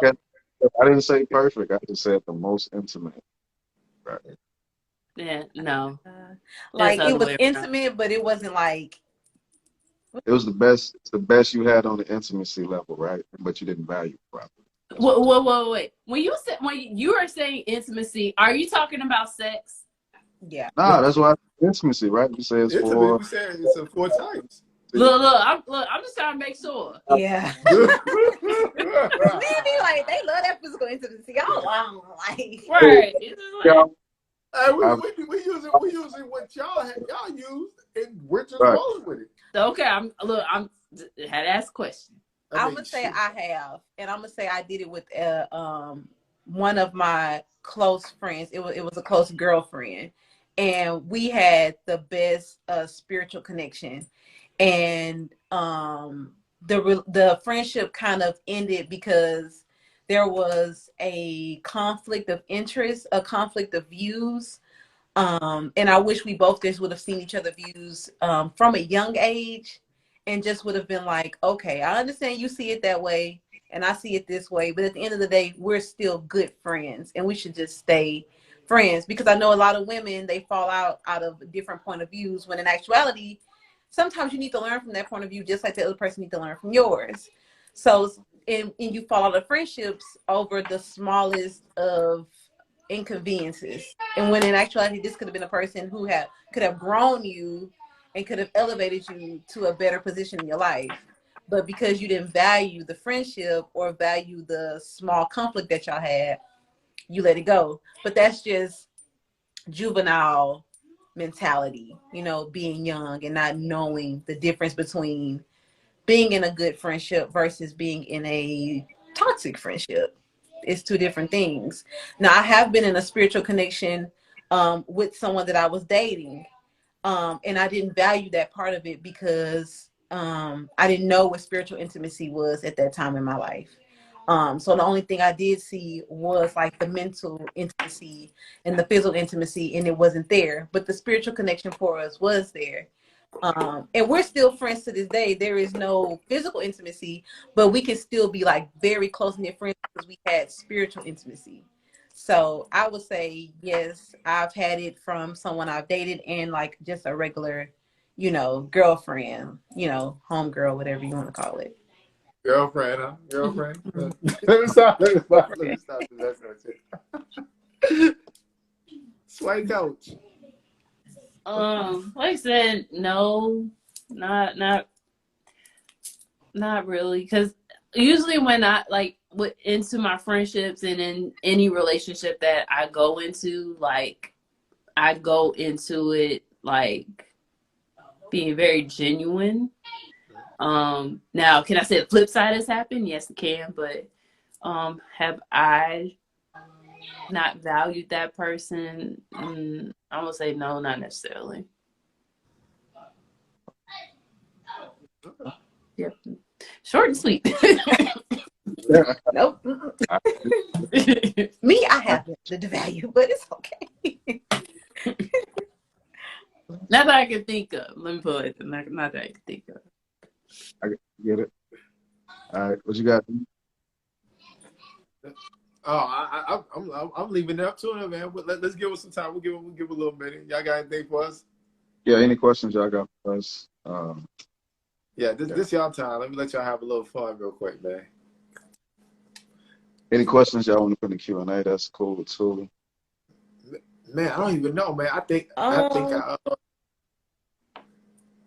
going on with my life that people I ain't been getting like people. I've been getting talks and stuff like that. But yeah, go ahead. Y'all got anything? Because I'll fire off. You know what I'm saying? Okay, so I wanted to she ask went to a y'all. notebook. She grabbed a notebook. Serious, real serious. My Okay, so there is, and you may know this, of course, Sway Coach, the 5 erotic blueprints.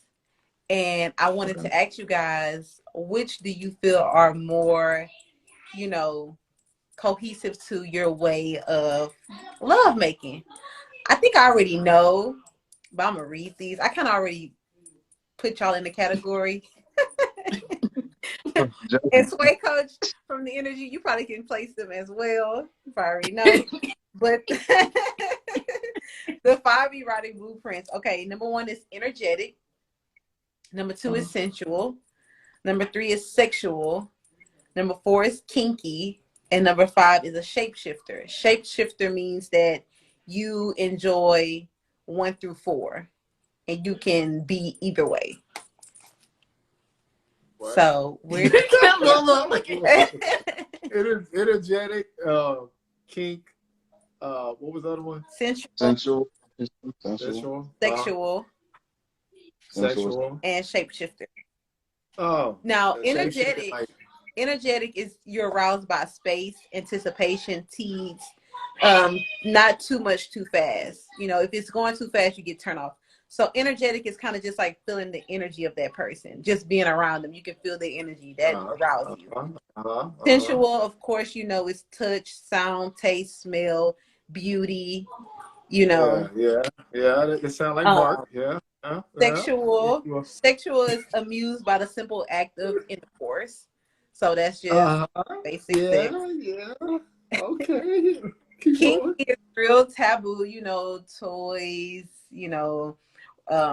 rope, leather, paddles, belts, chains, nipple clips, stick clips, whatever you want. And then the shapeshifter, of course, can dabble in either of these.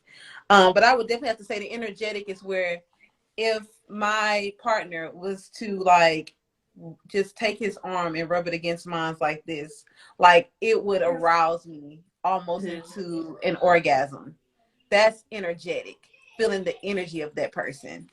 And the sensual, of course, is someone just simply touching you, maybe kissing you, maybe the smell of them. Yeah. I'm all that shit. Yeah, I'm all that shit. Yeah, that's my answer. I'm all that. Yeah,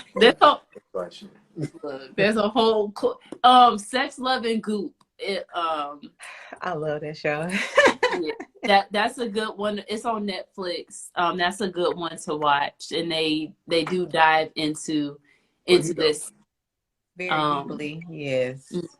And there's another one coming out. Oh goodness, it's like the pathway to intimacy or something like that. It's coming out sometime this month. I like that 6'11" goop. That's where I want my realm to go. I want it to go that deep. Look, yeah, the black lady standing in front of that mirror, butt naked with that white lady. I was like, she does the dick worship and pussy worship. Yeah. Okay. Yeah. Okay. Yeah. X. I don't know if you heard that. Which they want to know which one are you? I said I'm a shapeshifter. I guess that's the word. I just say I'm down with all that shit. That's right. I can see that. No cap. I think Juice is more sensual. More. I'm a Pisces, but yeah.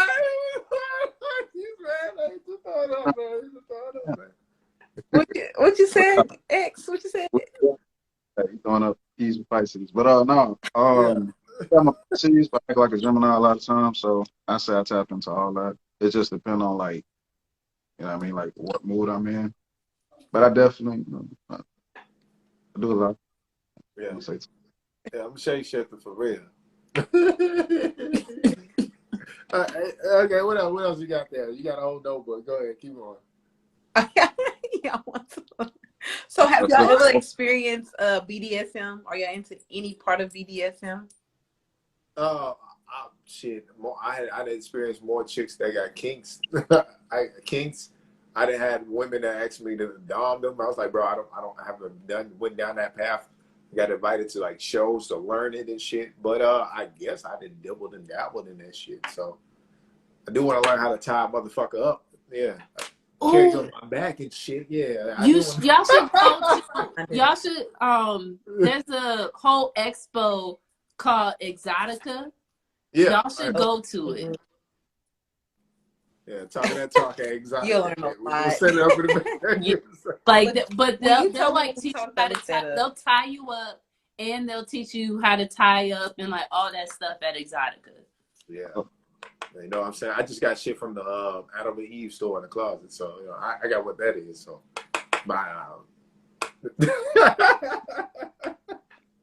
oh, man, that's crazy. I just really just did that. Is kissing intimate?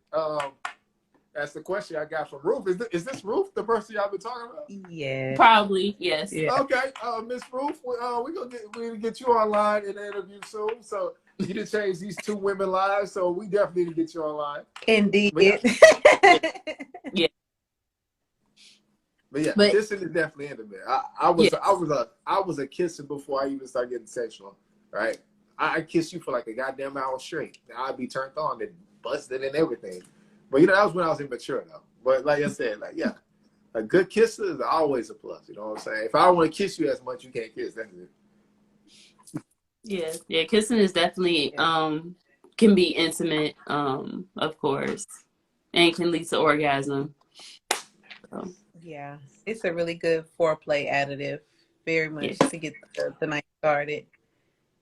And not just kissing the lips, kiss anywhere on the body. It's very good. Please get out of my head. Kisses down low. Kisses down everywhere. Just go on.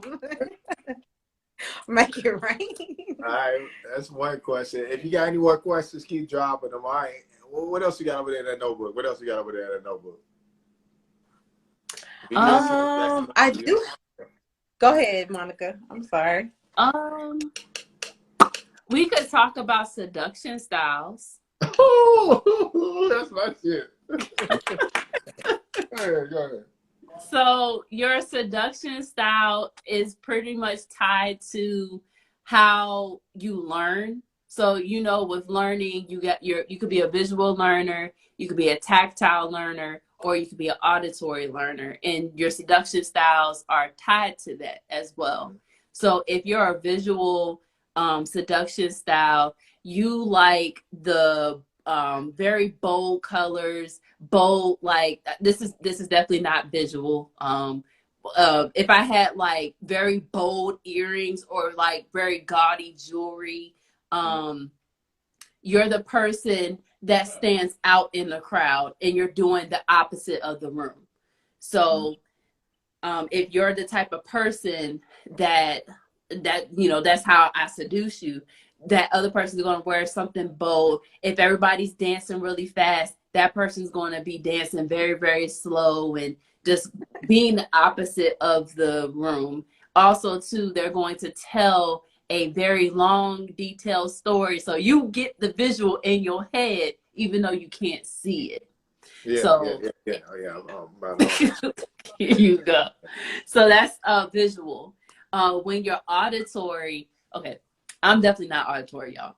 But look, I'm not. Expose yourself. Yeah, expose yourself. Go ahead. So when you're auditory, I'm gonna do it. So you usually talk in a low, soft, like deep tone, and you're always talking like this. And it's like, and like, I know with people that identify as men, they can really do, like, someone got those deep voices, those radio voices. Think of like when you're auditory being turned on by the sound of your voice. When somebody uses very big words, like that's just a turn on. I have a friend that she gets turned on if she's talking to somebody she's interested in, and they use a very big word. Like she just gets turned on by that. So with auditory people, I said, oh, you're auditory. So, well, auditory well, auditory, like they like to hear themselves talk. So they're going to keep talking and talking and talking. And if you're trying to seduce that person, you're going to want them to talk about themselves. And of course, when you're getting intimate and things like that, you're going to want to be loud. You're going to want to make noises, because if you're trying to seduce that person, they need to hear that, right? And then the last one is tactile. So tactile is tied with touch. So you want to wear something that's like of a different type of texture. Think of your silks. Think of like your leather. Think of that velvet. You know how like that's really, really smooth and stuff like that. I got a cotton shirt. I'll hug you, and when you touch it, I already know it's over.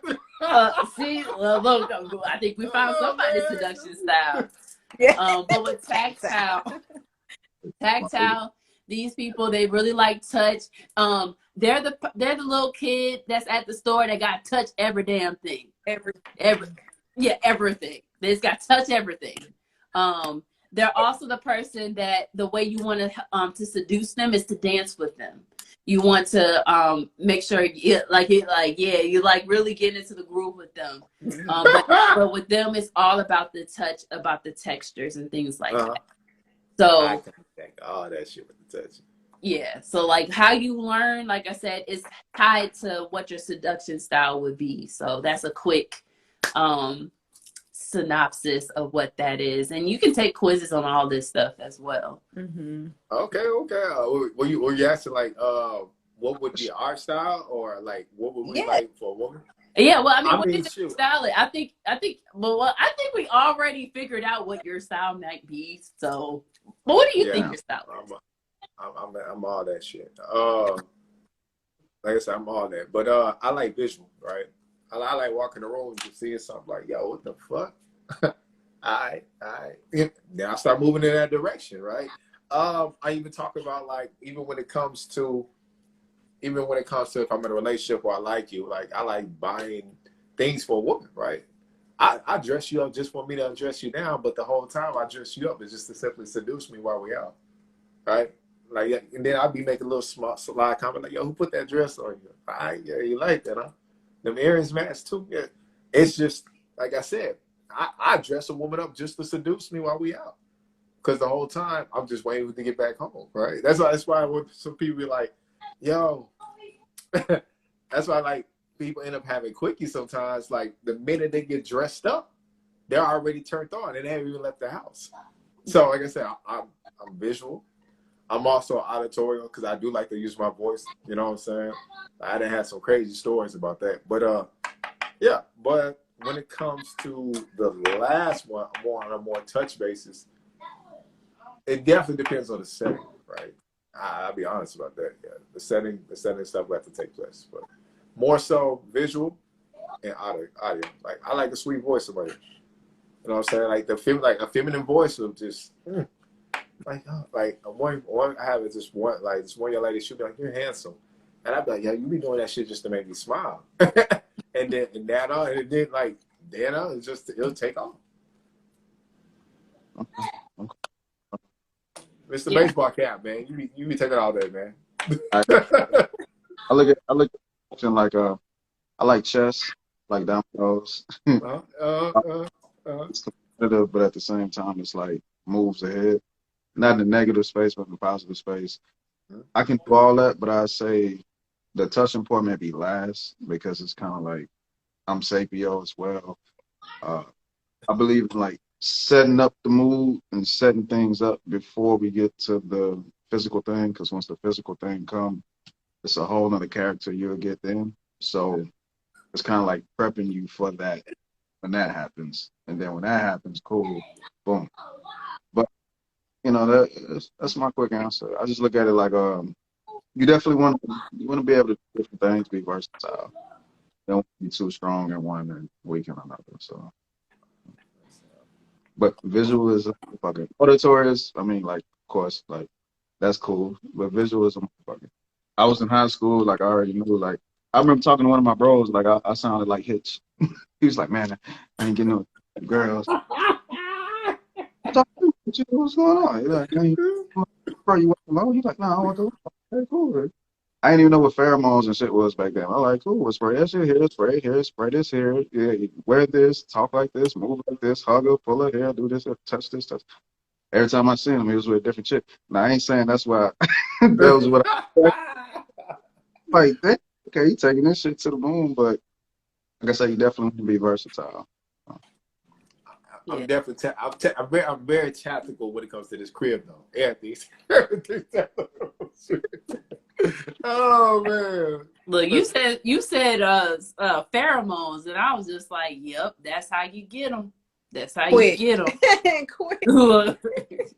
Yeah, the best thing for dudes, I say, every dude just got to find out first off, like what caters to your personality, what caters to you. Don't try to be something you're not when it comes down to seducing women. It can work out for you. Best thing for us is to be autodidactic. We have to be self-taught in our approaches. So find out what works for you, and it's your lane. You know? Soft t-shirts, nice cologne. I'm good. I go out there and make some happen, baby. All right, y'all got more questions? Yeah, keep going, man. Y'all sit there all like, keep going. Ask them questions. Monica, what would be your seduction style? Because you say you're not auditorial. Oh yeah, I'm not auditory. I am more visual, and then second will be tactile. Okay. Oh. So I've actually tried. Before I knew what seduction styles were, the whole scenario of being the opposite of the room actually happened to me in real life, and I didn't realize it was happening until I looked back, and I'm like, oh, I was definitely the opposite of the room, from the way that I dressed to like just how I was acting, because everybody was like very, very drunk, very like I was at like a Caribbean bar. Yeah, it was very. Hey, the motherfuckers can party, bro. Well, it was weird because it was like it was in a restaurant, but they turned it into like a club scene type of thing. But it was hard to move around, so it's like a whole bunch of people around and stuff like that. And I was definitely the opposite of the room. I just came from a photo shoot, so like I wasn't dressed like everybody else. And I already told y'all I'm 5'10", but I actually wore my heels, so now I'm 6'3". And I wasn't really dancing because I was tired. So yeah. 5 inch. Okay. Yeah. It was. I would date women who do 3 and higher. You gotta do 3.5 and higher. I don't think we do anything less. Oh, for heels? Yes. Oh, okay. Yeah. One is like I'm sorry. I was say Like, three and a half, What? I don't 3 feet? 3.5 or higher, man. That lets me know like how much you like prep yourself into like situations and stuff, right? 1 inch, I know you're a beginner. 2 inch, I'm like, like I said, look, when I buy stuff for women, I do the numbers and shit. Even when I buy heels, I do all that. Like 3.5, 4, depending on what the pumps are. Man, look, y'all about to. I ain't about to let all my secrets. Wait, Go ahead, answer that question. hold. You said to prepare for what? Prepare for the evening, right? Whether it's a formal occasion, whether it's like these all come into play with like heel sizes too.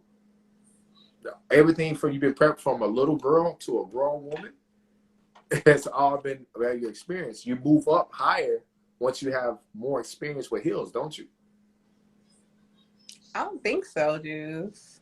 I'm about to say, from what I recall being around other women, that prep young ladies and so forth. Even the pump sizes matter. Like I said, in different settings they were placing it. So as I said, like that's just me. Of course, for different settings, you wear a different size heel because you don't want to come off wearing stripper heels at a different occasion. But if that's your style, you wear what's most comfortable for you. Because for some women, they can walk in 5-inch heels, but they can't do it all night. I mean, that's cool. You ain't gonna be standing up all night. For the settings I'll be going to, you ain't gonna stand up all night. But all right, so put it like this. Depending, like I said, always the setting. Would you roll with what is that shit called? It's another thing. It's always like in settings. Observe the man who will approach a woman who wear wedges versus the man who observes a woman wearing heels. Just like I said, look, the accessories around a woman's neck tells me everything. Just like if I see her wearing pearls during a formal occasion or a certain occasion, I'm going to be more attracted to that woman due to the accessories she's choosing to wear during that time setting. So a lot of things come with me when it comes. That's what I say. I'm really a shapeshifter. Everything just comes depending on where I'm at. What's going to catch my eye quicker than the other. Okay. More questions. Wait. Don't y'all got something coming up? Like, would y'all be doing a class or something? I forgot. It kind of just popped in my head. Aren't y'all talking about collaborating? Like, what would y'all do if y'all was to get together? Let's see. I think I definitely would. I would want to blend like my the sensual body movement classes that I teach along with Peaches, especially with the rideology. But then again, Peaches, we might want to think about that mouth class. Like do sensual body movement and then do the mouth class. I think that would be better because then you'll know how to, seduce in that manner and then to perform because the body seduction will create the arousal to where you don't have to do so much work to create the arousal. So, and then I could like plug in some toys you can also utilize too when you are using your mouth for oral pleasure as well, because that's a whole thing. Look, toys for that, toys for you while you're doing it. Like, look. Everybody needs to be pleased in any instance of any sexual act. You know what I mean? Like it shouldn't just be a one-way street. Like everybody should be enjoying themselves, no matter who's performing what act. Yes. And I got toys now. Yeah, if y'all need toys, by the way, I got toys. You got toys. Yeah, toy like how many times gonna mention your Toy Story collection? Like you want to bring something on the camera? She sells toys. I sell toys. We don't know that. Sell it. Like I sell toys. Okay. You know, What is your favorite toy? What is your hottest selling toy, and what is your personal favorite toy? Ooh. I would say, of course, everybody's heard of the rose. But I don't just like the regular rose. I like the rose that got the attachment to it because it's like a mini bullet that thrusts. And having toys that thrust changes the game. Like, it just changes the game. That just moves on their own. Yes. Totally different. And oh, I just bought a sample of a new toy. It's a dildo, but it actually thrusts and vibrates. And it's a suction cup. So look, I have this toy. You probably seen it on my Instagram. It's the Black Fox. Well, I call it Black Fox, where it does suction, clit stimulation, and vibration. And it is amazing. The toy is expensive. It's about $120. But it's amazing. I would advise any lady, any fella out there, get your girl a toy. So on those days when you're tired, you're working, you don't feel like, let her be able to find some self pleasure. And ladies, don't be afraid to use what you got. Yo, magical hand. That still works. Get some lube. That still works fine. Look, as long as you're using a water-based lube with your toys and with yourself, you're good. If you use silicone-based lube, y'all should only be using that when you do like anal and water play, because the silicone's going to break down your toys and it's going to not be pretty and not function. So wait, you said water play? Yeah. Having sex in the water.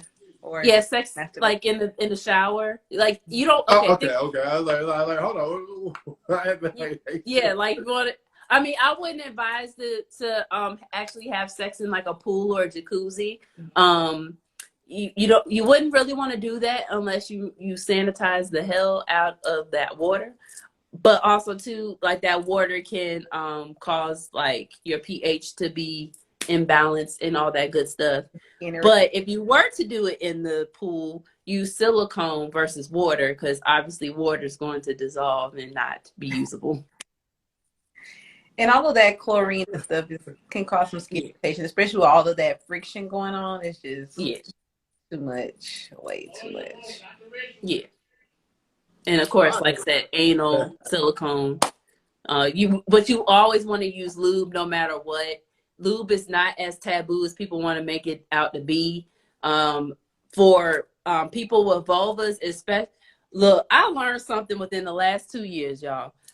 If you're not having orgasms, start having them, because when you don't and you're not strengthening your pelvic floor, no, y'all laughing. Hear me out though. True. If you're not strengthening your pelvic floor, especially when you start having children. Did y'all know that your whole vagina can fall out? It can fall out. The vagina can fall out. Yes. It's a whole thing. It's a muscle. So the thing that so the vagina just falls out.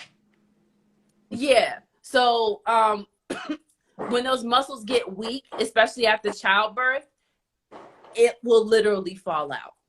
And the only way to help prevent that is to do your Kegel exercises, which also people with penises, you can do these too. Yeah. But for people with vulvas, please do your Kegel exercises. But when you orgasm, that also helps strengthen your pelvic floor. Yes. Do Kegel exercises, man. I highly recommend that. Because a man with a good Kegeled penis and a woman with a good Kegeled vagina, and you Kegel on the penis, that's giving soul ties. Healthy soul ties though. Don't Kegel on everybody. That's X, you first. Oh man, what the? I ain't never heard of dudes doing Kegel exercises. Okay. Have you made your dick jump before? Yeah. Of course. That's a Kegel exercise. But do it like and hold and drop. Hold for like 5 seconds and drop. You're building that muscle. Yeah. And that's jumping jacks. That's what we do. We call that jumping jacks. One. I was young. I'm like, what? Yeah. Oh man, let me stop, man. I be tripping, man. Okay, so that's a Kegel exercise. I ain't got nothing else, man. That was great. Y'all said a lot. I said a mouthful. Anything y'all promote, business handles, business propositions, y'all want to draw more people to your fan base, anything y'all want to promote, y'all can go ahead and do that. Peach, you can go first. Okay. I just want to promote my page, Sex with Peach.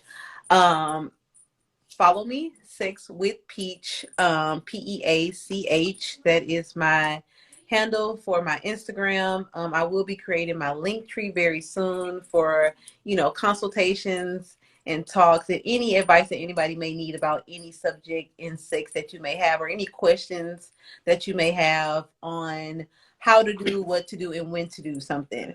So definitely hit me up about that.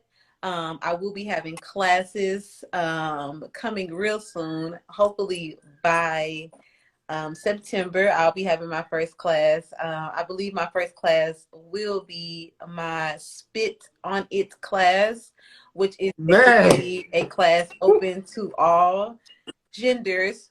It is a full participation class. So if you do come to the class, you will have you will be given a dildo, and you will be participating with us in the class. So that is for all and everyone who wants to attend. Once again, that class is called Spit on It. Follow me at Sex with Peach. Yeah. Hey, we're not talking parking lot. We're gonna be in the parking lot. Hey, look, hit us up for 10% off. Use our code. Go ahead, Monica. Y'all funny. So, y'all can find me at twisted_intimacy. I right now I have monthly membership for my classes, and I go over liquid motion, which think of like sexy floor movement.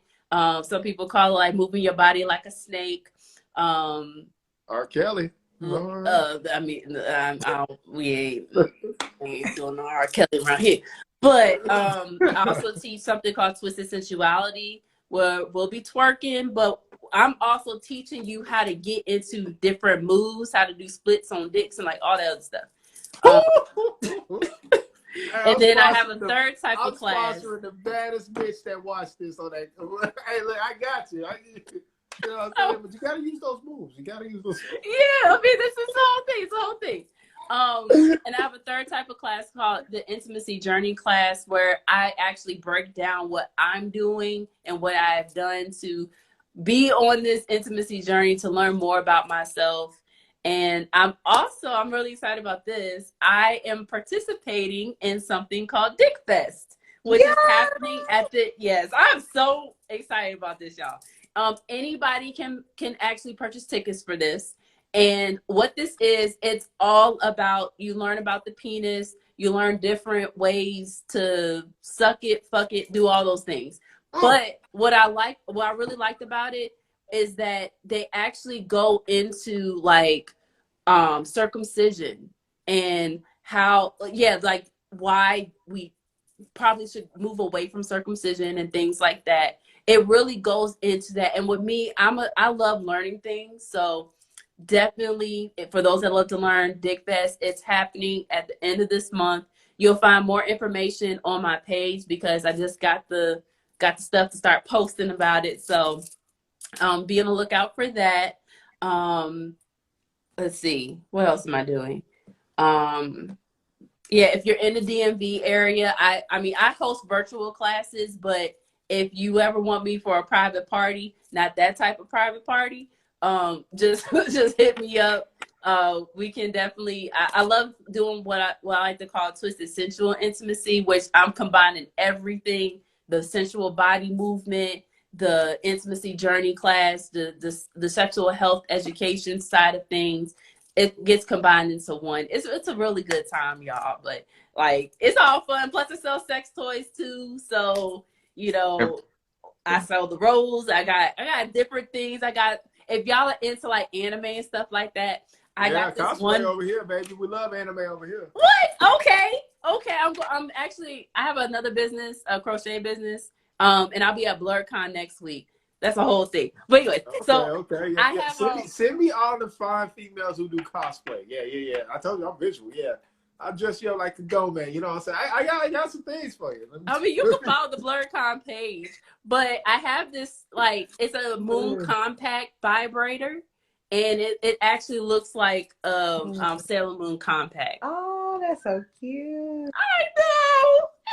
Let me tell y'all, she is the best with the flow, the liquid motion, the twisted sensuality. Definitely learned glute isolation with sis. Oh, that one night. Yeah.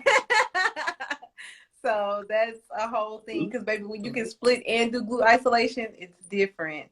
Ladies, follow her. Get it now.